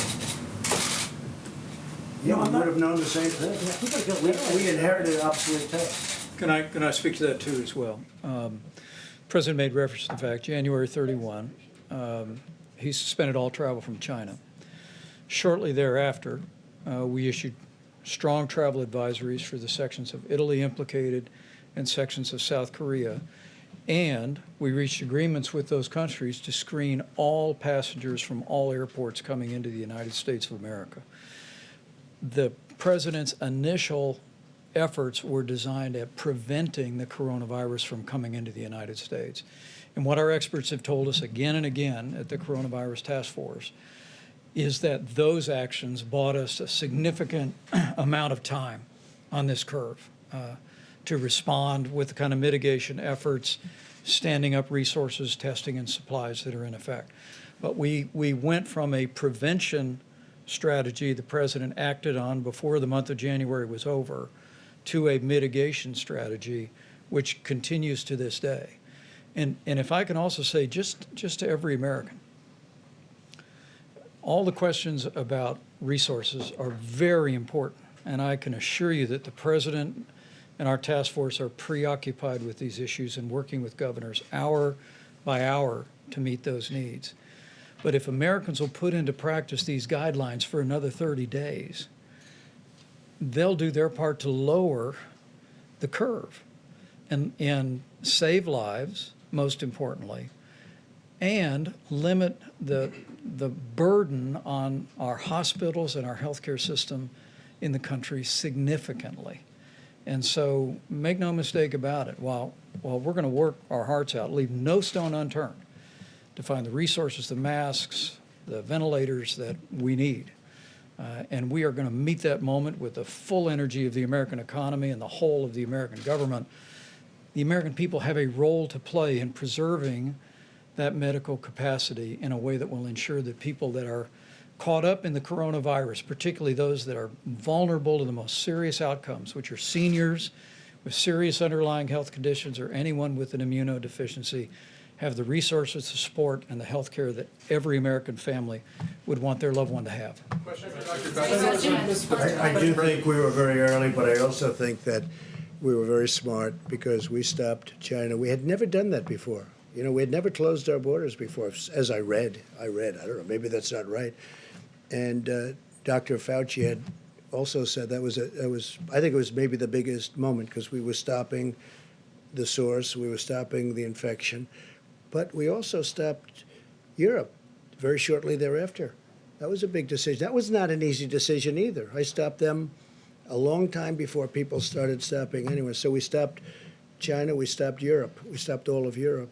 And then ultimately we stopped UK, Ireland. Yes. Please in the back, the very back, please. Mr.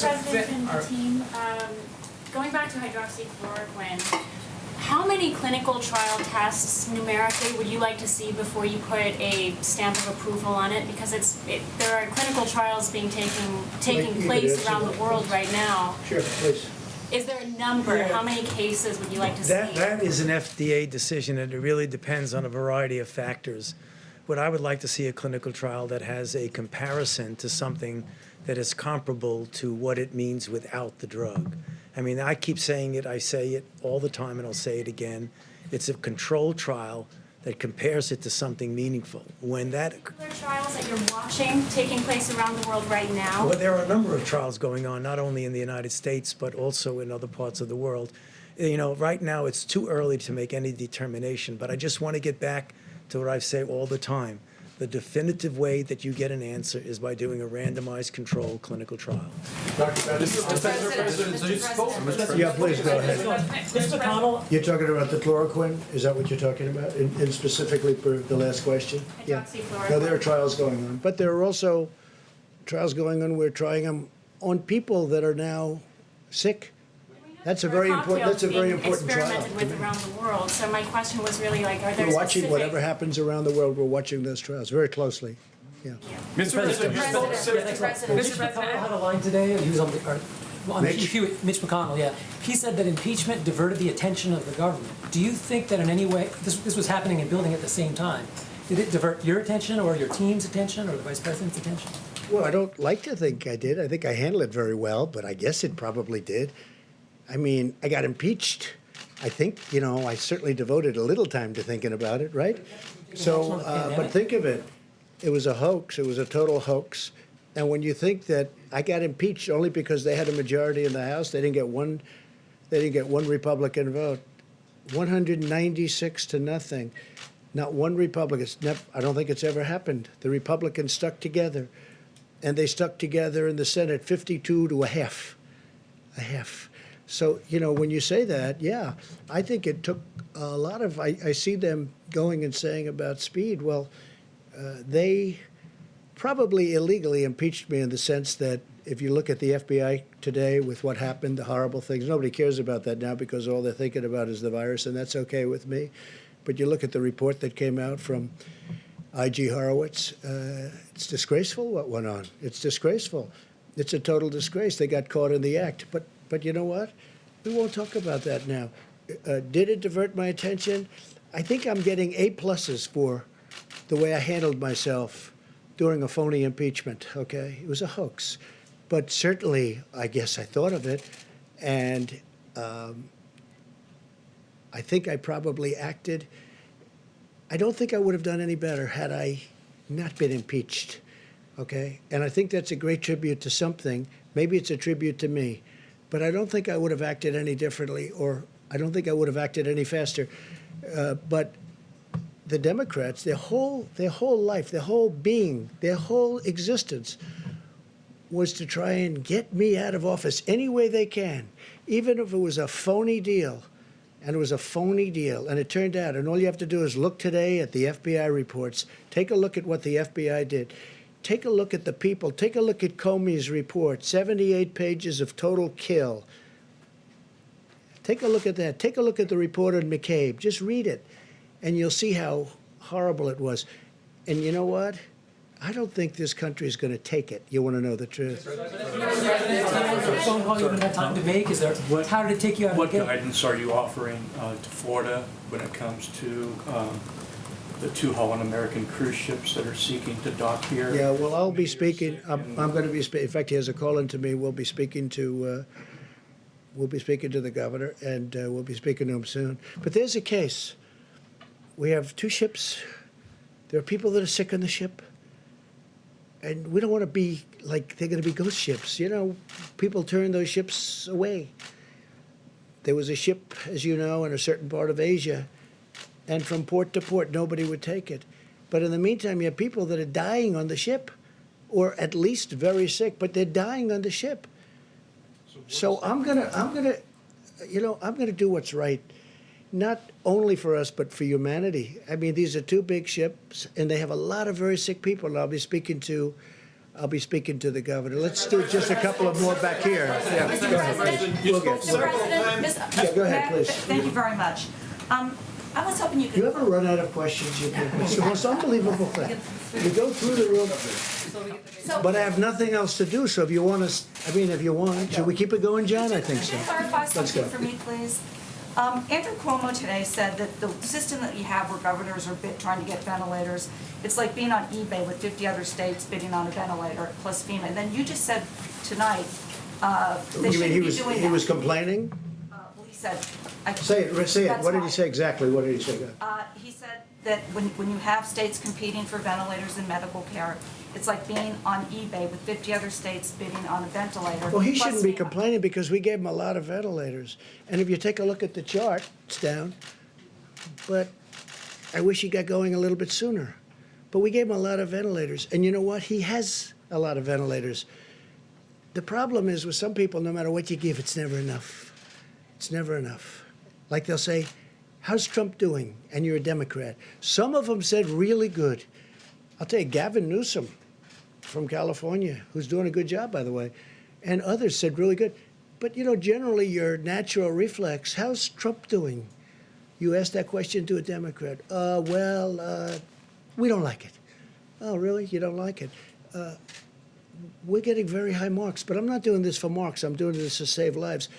When John saw the numbers and when Jim saw those numbers, they're shocking numbers. You're talking about deaths. Even at the low end, you were shocked when you see 100 and 120,000 and 200,000 people over potentially a very short period of time. I want to save lives. I'm not doing this for any other reason. I want to save lives. But the governor of New York's gotten, I think maybe probably gotten more than anybody. He's gotten 4 hospitals. He's gotten 4 medical tents. He's gotten a ship, the likes of which nobody's ever seen before, other than Los Angeles, which has the twin. We've done a lot. But many ventilators were sent to New York. And Mayor de Blasio, I'm getting along with Mayor de Blasio great, and I think he's very happy with the job we're doing, too. We're sending a lot of, actually, Mayor de Blasio had an interesting request. He wanted people, and we're sending medical people. A lot of the states aren't having a problem with ventilators, they're having a problem getting medical people. And we're sending a lot of people in, military, very talented people. Who didn't go? Go ahead, and then I'll do you second. Your response to that question earlier was that they shouldn't be doing that. If they need something, if they need them that bad. They shouldn't be doing what? They shouldn't be, the governors shouldn't be competing with each other. No, they shouldn't be competing, and they should call us. Wait, no, I don't want them to compete, because all they're going to do is drive up the price. I don't want them to compete. They should be calling us, and we can work it so they get the ventilators and they get shipped directly. If they're competing, if they're calling, even if there's only 2 of them calling, they're going to just drive up the price, because as nice as some of the people that do ventilators, they do want to make money, okay? Now, New York had a chance to buy 16,000 ventilators. I guess they didn't take that option. That was in 2016. And that's a hard option to take, because it's a lot of money, and who would ever think you need 16,000 ventilators? Who would ever think it? But this is a very unique time in life. And I think, I'm dealing with New York, and we're having a very good relationship. And you see what just happened in Central Park with the tents. We're having a really good relationship. Go ahead, you didn't get one, and then we'll go to you. Thank you. Gavin Newsom, you mentioned Gavin Newsom and the job that he's doing. I'm interested in what you think California has done to contribute to the suppression of the curve. Well, they've done a good job, California. Now, let's see what happens, because we could have a spike, doctors. You don't know. They could have a spike where all of a sudden it spikes upward. We had a couple, like Louisiana. I think they're doing a really good job, but they had nothing. Now, they had Mardi Gras, and then all of a sudden after Mardi Gras, which tells you about distancing, I guess. It's an example of what could happen, but they were, flawless. I was always surprised. I was looking at Louisiana, and I understand that state. I love that state. And I'm saying they're in great shape. Then they have Mardi Gras. It was a big success, tremendous success, and then all of a sudden it went like a rocket ship. So that tells you about distancing. Please. Are you concerned, though, about the homeless population in California? Because I know California officials think that it could spread like wildfire. Obviously, there's a Say it again, louder. There's a homelessness crisis in California. Yeah, They're obviously concerned that it could spread like wildfire in that community. So is there anything the administration... Well, they're looking at that very strongly, and I know that it bothers Gavin. I don't know if it bothers Nancy Pelosi, but she's got it in her district at a very high level. They have to be very careful. They have a very big homeless population in an area which just a few years ago didn't have anybody in those areas. And they're living in the streets. And I know that some people in California are working on that very hard. Mr. President, you spoke several times with Prime Minister Trudeau, President Macron, and at the end of last week, President Macron talked about an important initiative that you and him would launch. Any news on that? No, we're talking about something that will be very positive for the world if we do it. We'll see if we do it or not. Well, I don't want to talk. It's a private thing, but it will become public if we decide to do it. But positive. Our relationship with the president, our relationship with France is, I think extraordinary, very good, probably as good as it's ever been. Mr. President, get back to your comments about what could have happened and the actions that you took. Is there any fairness to the criticism that you may have lulled Americans into a false sense of security when you were saying things like it's going to go away? Well, it is. And that sort of thing. But Jim, it's going away. But when you were saying it's going to go away, hopefully at the end of the month, and if not, it hopefully will be soon after that. But hasn't it your is going- thinking on this evolved? Jim, it is going away. Hasn't your thinking on this evolved? You're taking it more seriously now. I think from the beginning, my attitude was that we have to give this country. I know how bad it was. All you have to do is look at what was going on in China. It was devastation. And well, yeah, look at the numbers from China, those initial numbers coming out from China. But, you know, I read an article today which was very interesting. They say we wish President Trump would give more bad news. Give bad news. I'm not about bad news. I want to give people hope. I want to give people a feeling that we all have a chance. I mean, when you saw the numbers, and when John and all of you saw those numbers, and you're saying 120,000 people, you mean that's good?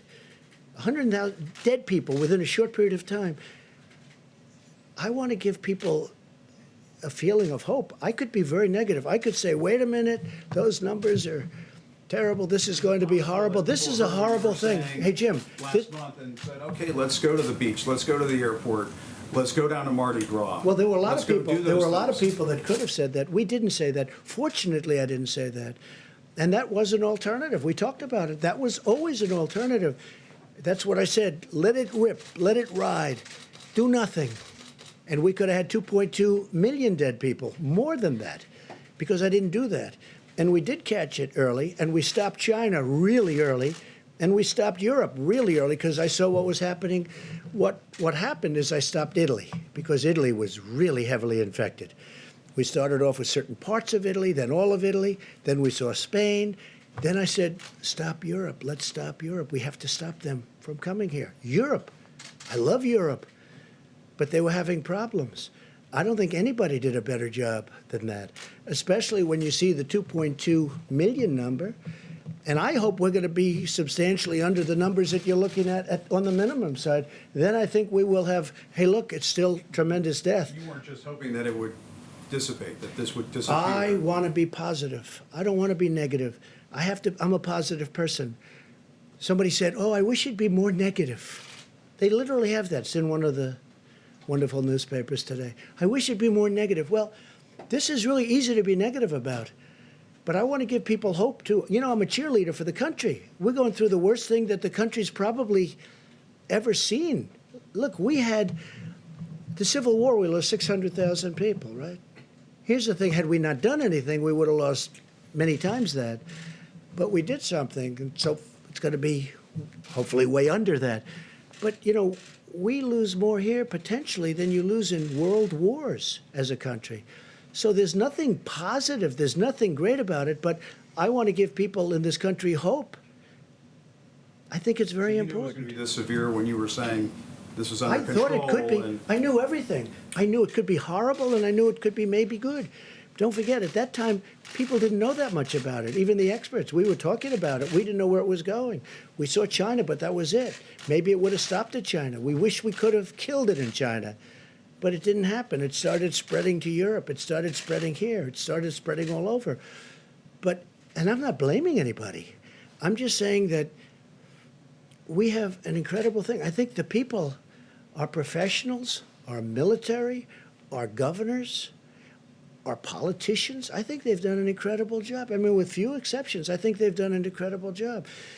But I don't want to be a negative person. It'd be so much easier for me to come up and say, we have bad news.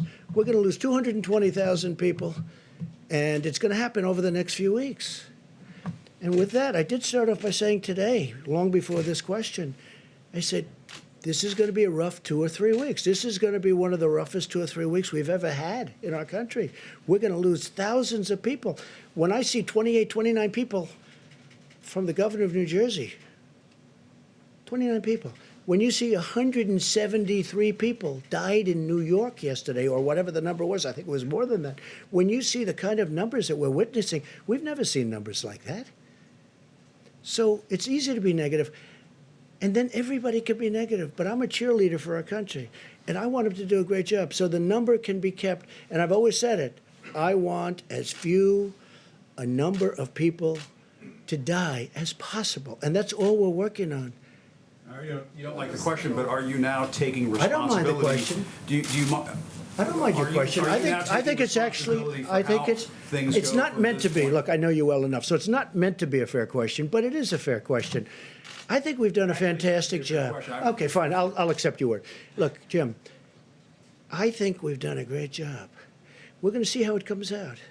But when you look at minimal numbers of 120,000 people, when you look at, it could have been 2.2 million people died and more if we did nothing, if we just did nothing. It would have gone up, it would have come down. As per your statement, it would have been confined. It would have been a similar time, maybe even less time. It would have been a violence like we've never seen in this country before. We had great professionals, great military, really great governors and politicians. I cannot say enough about what's going on. And as per what you said, I think we're way ahead of schedule in terms of numbers. I hope. But if we can keep it under the minimum numbers, the country has done, not me, the country has done a great job. But I think I've done a really good job of mobilizing. I think Mike Pence has been fantastic. I put him in charge of the task force. We have wonderful people on the task force, Jim, wonderful people. This man was working, literally, he had days where he didn't go to bed, he didn't go to sleep, he went 24 hours and then started the next day. People don't know the job he did. I didn't even know he was that good of a manager, to be honest with you, Mike, okay? And you know, you never know that about somebody until they're tested under fire. But he saw it very early also. We both did.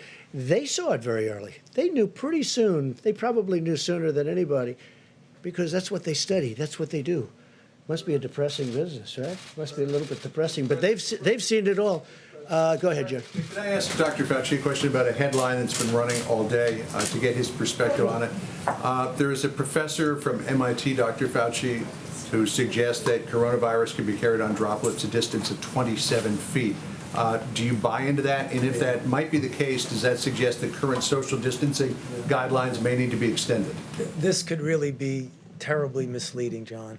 What it was looking at the distance that droplets fly by speaking, by coughing, by sneezing.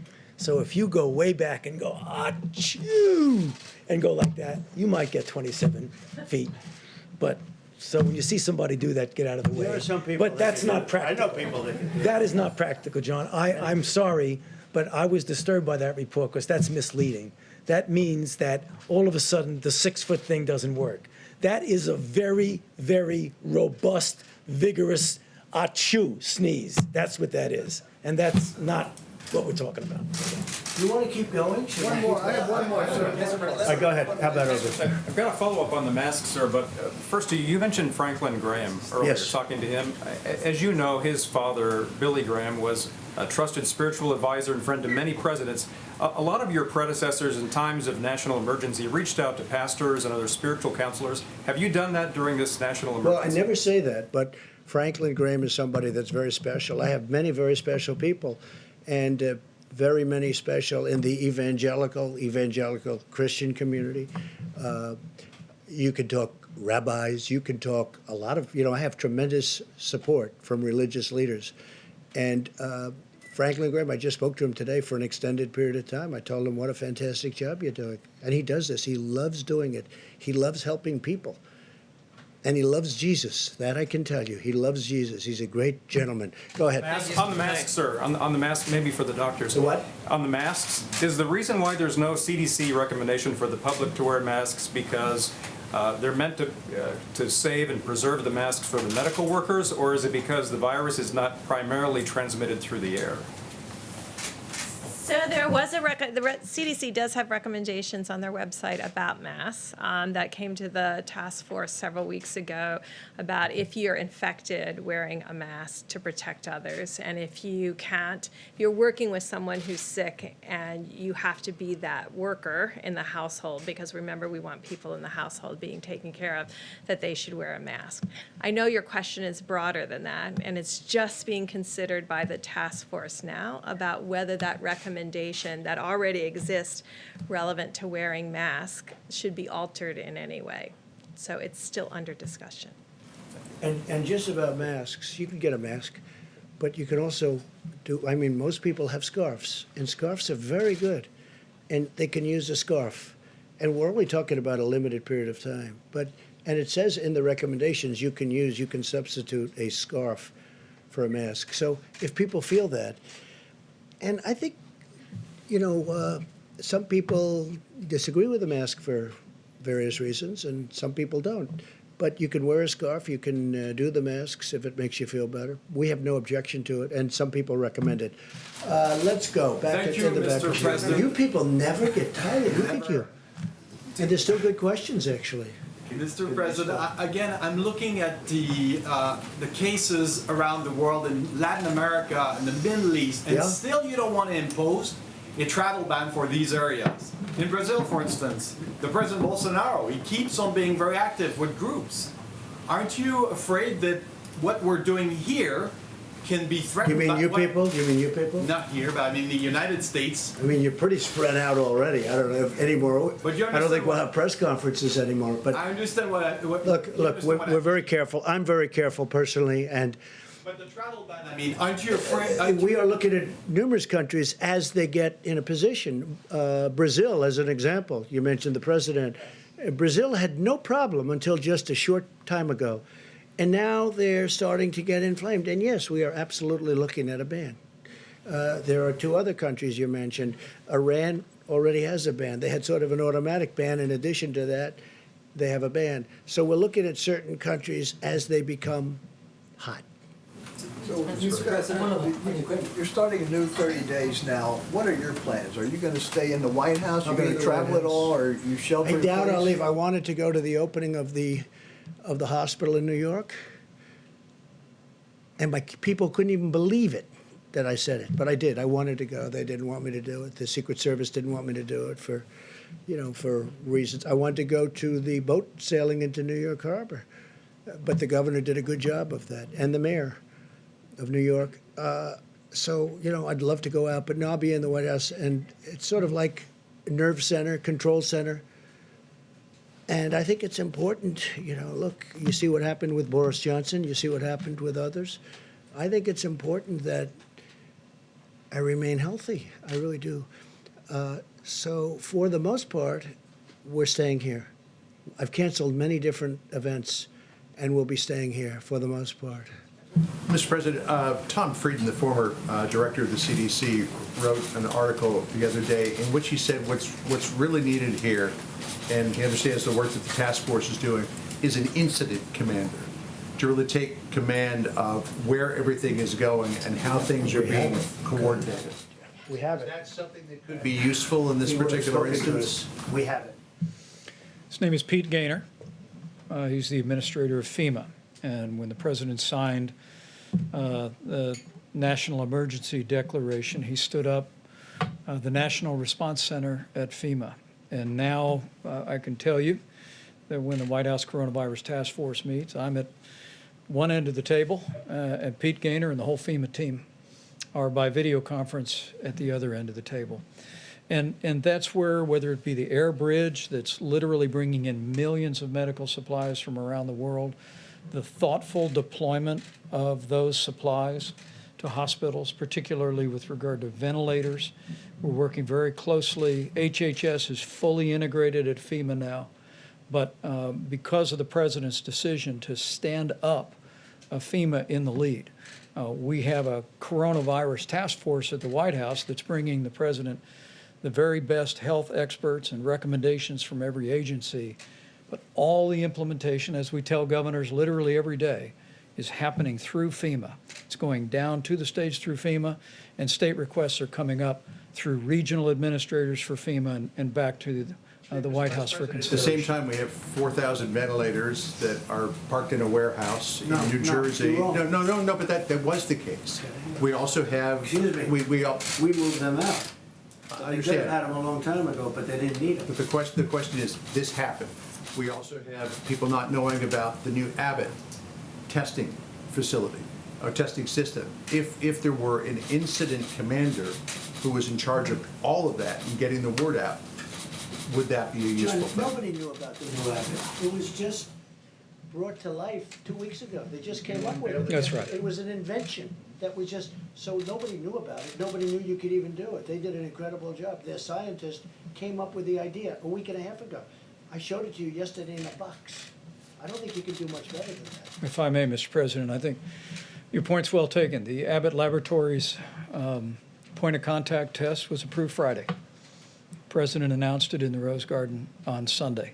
Should have done it. We're socializing that all across the country to every governor, to laboratories elsewhere.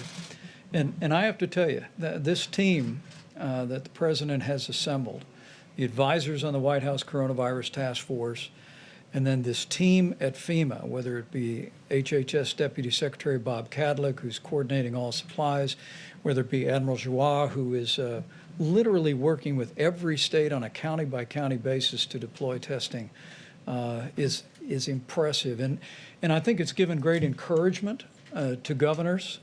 President and I spoke to governors in all the states and territories again yesterday, because governors, I can tell you from my own experience as a governor, in Indiana, we had tornadoes and flooding. Governors know how to deal with FEMA. And as soon as the President stood up FEMA, declared that national emergency, what I'll call a certain amount of muscle memory kicked in states around the country. And we're really seeing a tremendous efficiency and communication, and that's how we're going to go forward. Again, the President's vision here is FEMA's vision, which is in response to a health crisis. It's locally executed, state managed, federally supported, and I have to tell you, we're seeing that whole process spinning up every day, and I hope Americans looking on are encouraged by that system. And I know they're hearing from governors around the country about the flow of resources and testing and supplies, and we'll continue to keep that, what you call an incident command, what we call the Federal Emergency Management Agency, working 24/7. And I have to say this, I've had, in the last less than a week, 3 governors call up that truly have disliked me over the years, even before I decided to run for president. And they said, I have to tell you, you've done a great job. You and your team have done a great job. These are 3 governors, respected, very respected in 2 cases. And they said, like or not like, you and your team have done an incredible job. And I think they have. I think they've done an incredible job. Go ahead, please. Mr. President, thanks so much. My first question is on modeling. Was there any kind of White House modeling based on whether or not there would be a national lockdown or some sort of guidance to every single state that they needed to have lockdowns? So all of the modelers who presented I just want to thank them again, because they assembled from around the globe very quickly about 2 or 3 weeks ago to before we announced the first 15 days to show all the implications of closing the schools, having people stay in their homes, and that's how it was modeled. Stay in your homes, social distancing of 6 feet. So no one actually termed it a lockdown, as far as I remember.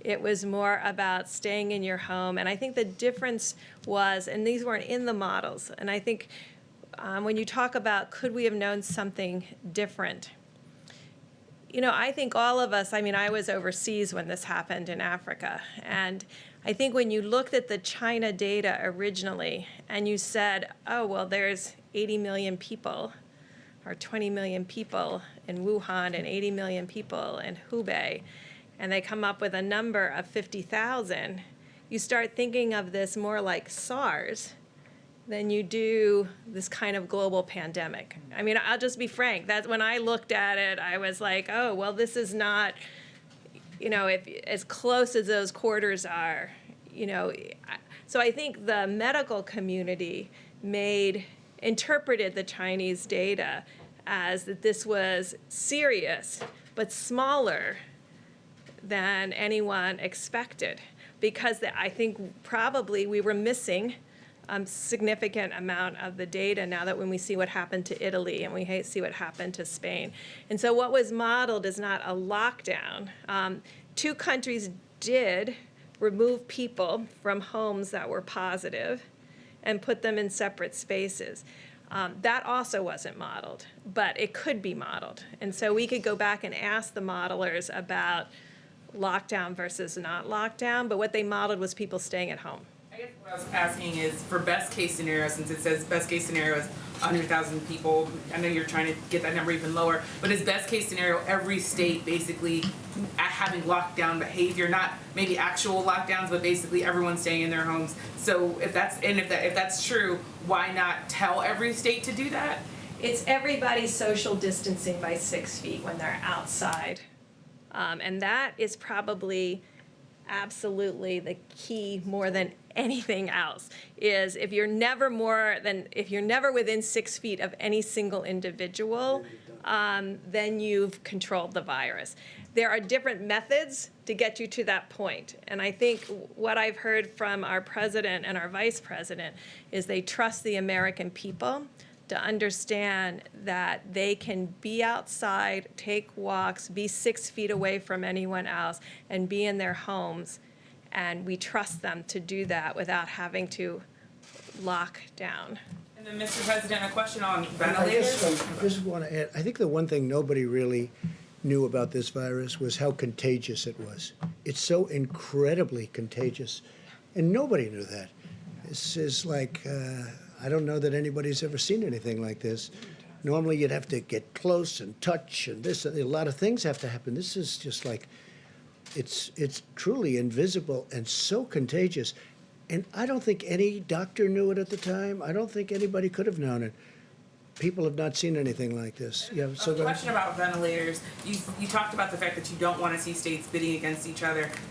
The governor of New York, Andrew Cuomo, said that there should be a federal system where the federal government sets the price, the federal government distributes the ventilators. Why not have that kind of system? Why have this? Well, essentially we do. We've distributed thousands of ventilators, and we have now thousands of ventilators, and we're buying them at a good price, and we're actually making them by the thousands. We're making them. You saw yesterday where Ford is going to have a tremendous number. They're looking to make 100,000 ventilators.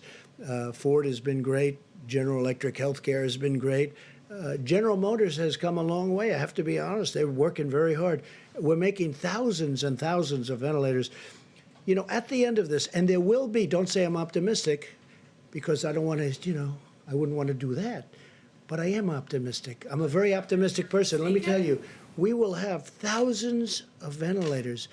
And what I want to do is make sure that we always have plenty for the future, but then we want to help Italy and France and other countries that you don't even know about yet with all of the problems they have. Because ventilators are very tough to come by. They're very hard to make. They're very complicated. They're very expensive. Yeah, please. Is Governor Cuomo mistaken? You could go ahead. Go ahead. Is Governor Cuomo mistaken when he's saying that? Well, I don't know. I can't take your interpretation of what he said. I don't know what he said. I think he's been reasonably generous considering he's a Democrat, and I think he'd like to run for president. So I think he's been pretty generous under those circumstances. But he's been very generous to me. Look, I got him ships, I got him hospitals, I got him a lot of things that he never thought he had pay dirt, okay? And I've been very generous on ventilators. If you look, they had 2,000 and 4,000. They had thousands of ventilators in his warehouse, in their warehouse, waiting to be picked up. They never picked them up. So I'd have to hear it from him, face to face. Do you want to, how about one more, and we'll see you tomorrow. Is that okay? Don't say that I cut it short. They'll say he. That's right. It could be almost tomorrow. But you know what? In the meantime, I'm sure people are enjoying it. No, I will say this. It's an incredibly dark topic, an incredibly horrible topic, and it's incredibly interesting. That's why everybody is. They're going crazy. They can't get enough of it, and they want to be careful. And I guess they're studying it for themselves. They're studying if they get it. A lot of people have it. A lot of people are positive, and they hope for the best. Because when this gets the wrong person, meaning a person that qualifies, generally speaking, under the list, it is ravaging. It is horrible. Go ahead. How about you in the back? Thank you. Is there any data to suggest that you're going to see a second wave at the point at which these stay-at-home orders, these lockdowns? Well, if we do see a second wave, because I've heard Dr. Fauci answer this question, if we do, we're going to be, I think, very well prepared. And the second wave won't be like the first wave. And with that, I better let him give you a little bit more to that answer, because I don't want to have him upset with me and say, I wish you would have answered that question. Come on, doctor. So when you talk about second wave, I think you really are talking about two different things that are a little bit different. So, for example, after the 30 days, if we get the mitigation that we hope will get us to the suppression that Dr. Birx was talking about, there's a danger if we don't continue to maintain that we have a resurgence right within the current outbreak. That's sort of a second wave, but it really is an exacerbation of the current wave. We hope that doesn't happen, and that's why we're really pushing and why I was so emphatic about making sure we abide by those mitigation strategies. The other aspect of a second wave is something that's just the nature of a virus that's, as the president said, highly transmissible and is going to be circulating in other parts of the world as we're going down, which I think we will, and I feel certain that we will. Then we have to worry about the next season. And as was just mentioned, that's when you use the experience that you have, the interventions that you've developed, and hopefully a vaccine that you'll be able to deploy as quickly as you possibly can. That's that second wave that really is more seasonal than an exacerbation of something that you pull back on. Dr. Fauci, can I And ask you a lot of very mortality positive rates? things are happening with the therapeutics and drugs of different kinds and the vaccines. I think a lot of very positive things are happening. Okay, one more. Please, go ahead. So under some of the worst case scenarios, there is a real scarcity problem. If you've given out, say, 7,000 ventilators and we've got 10,000 around. So I'm just curious, who signs off on those life and death decisions before GM and Ford ramp up? Well, I would say who's gonna sign Mike off on that? Pence, myself, the head of FEMA, some of our generals that are working that are doing an unbelievable, we have generals that are working that are unbelievable talents, unbelievable leaders, and it'll go through one of 3 or 4 people if it comes down to that, and I hope it doesn't come down to that because I think we're very well equipped, and it's an honor to be here tonight. I appreciate it. I appreciate your interest. I think there is a great interest in it, and we'll see you tomorrow. We'll see you tomorrow. Thank you. Thank you very much. Thank you, sir.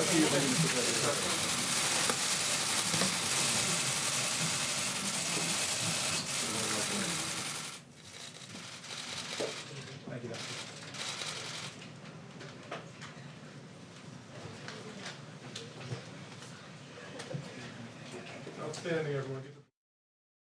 If you miss any of our live coverage of the government's response to the coronavirus outbreak, watch it anytime at cspan.org/coronavirus. From daily briefings by the President and the White House Task Force to updates from governors of the hardest-hit states, it's all there. Use the charts and maps to track the virus's global spread and confirm cases in the U.S., county by county. Our coronavirus webpage is your fast and easy way to watch C-SPAN's unfiltered coverage of this pandemic. We turn to Zoom now, bringing you Congressman Paul Mitchell from the 10th District of Michigan. Congressman, good morning to you, sir. Good morning. Tell us about the coronavirus in your corner of Michigan. How is the 10th District this morning? Well, the 10th District is in fairly good shape. Michigan as a whole, as you know now, has become especially Detroit metropolitan area, is a hotspot. We have a fair number of cases, and some of them are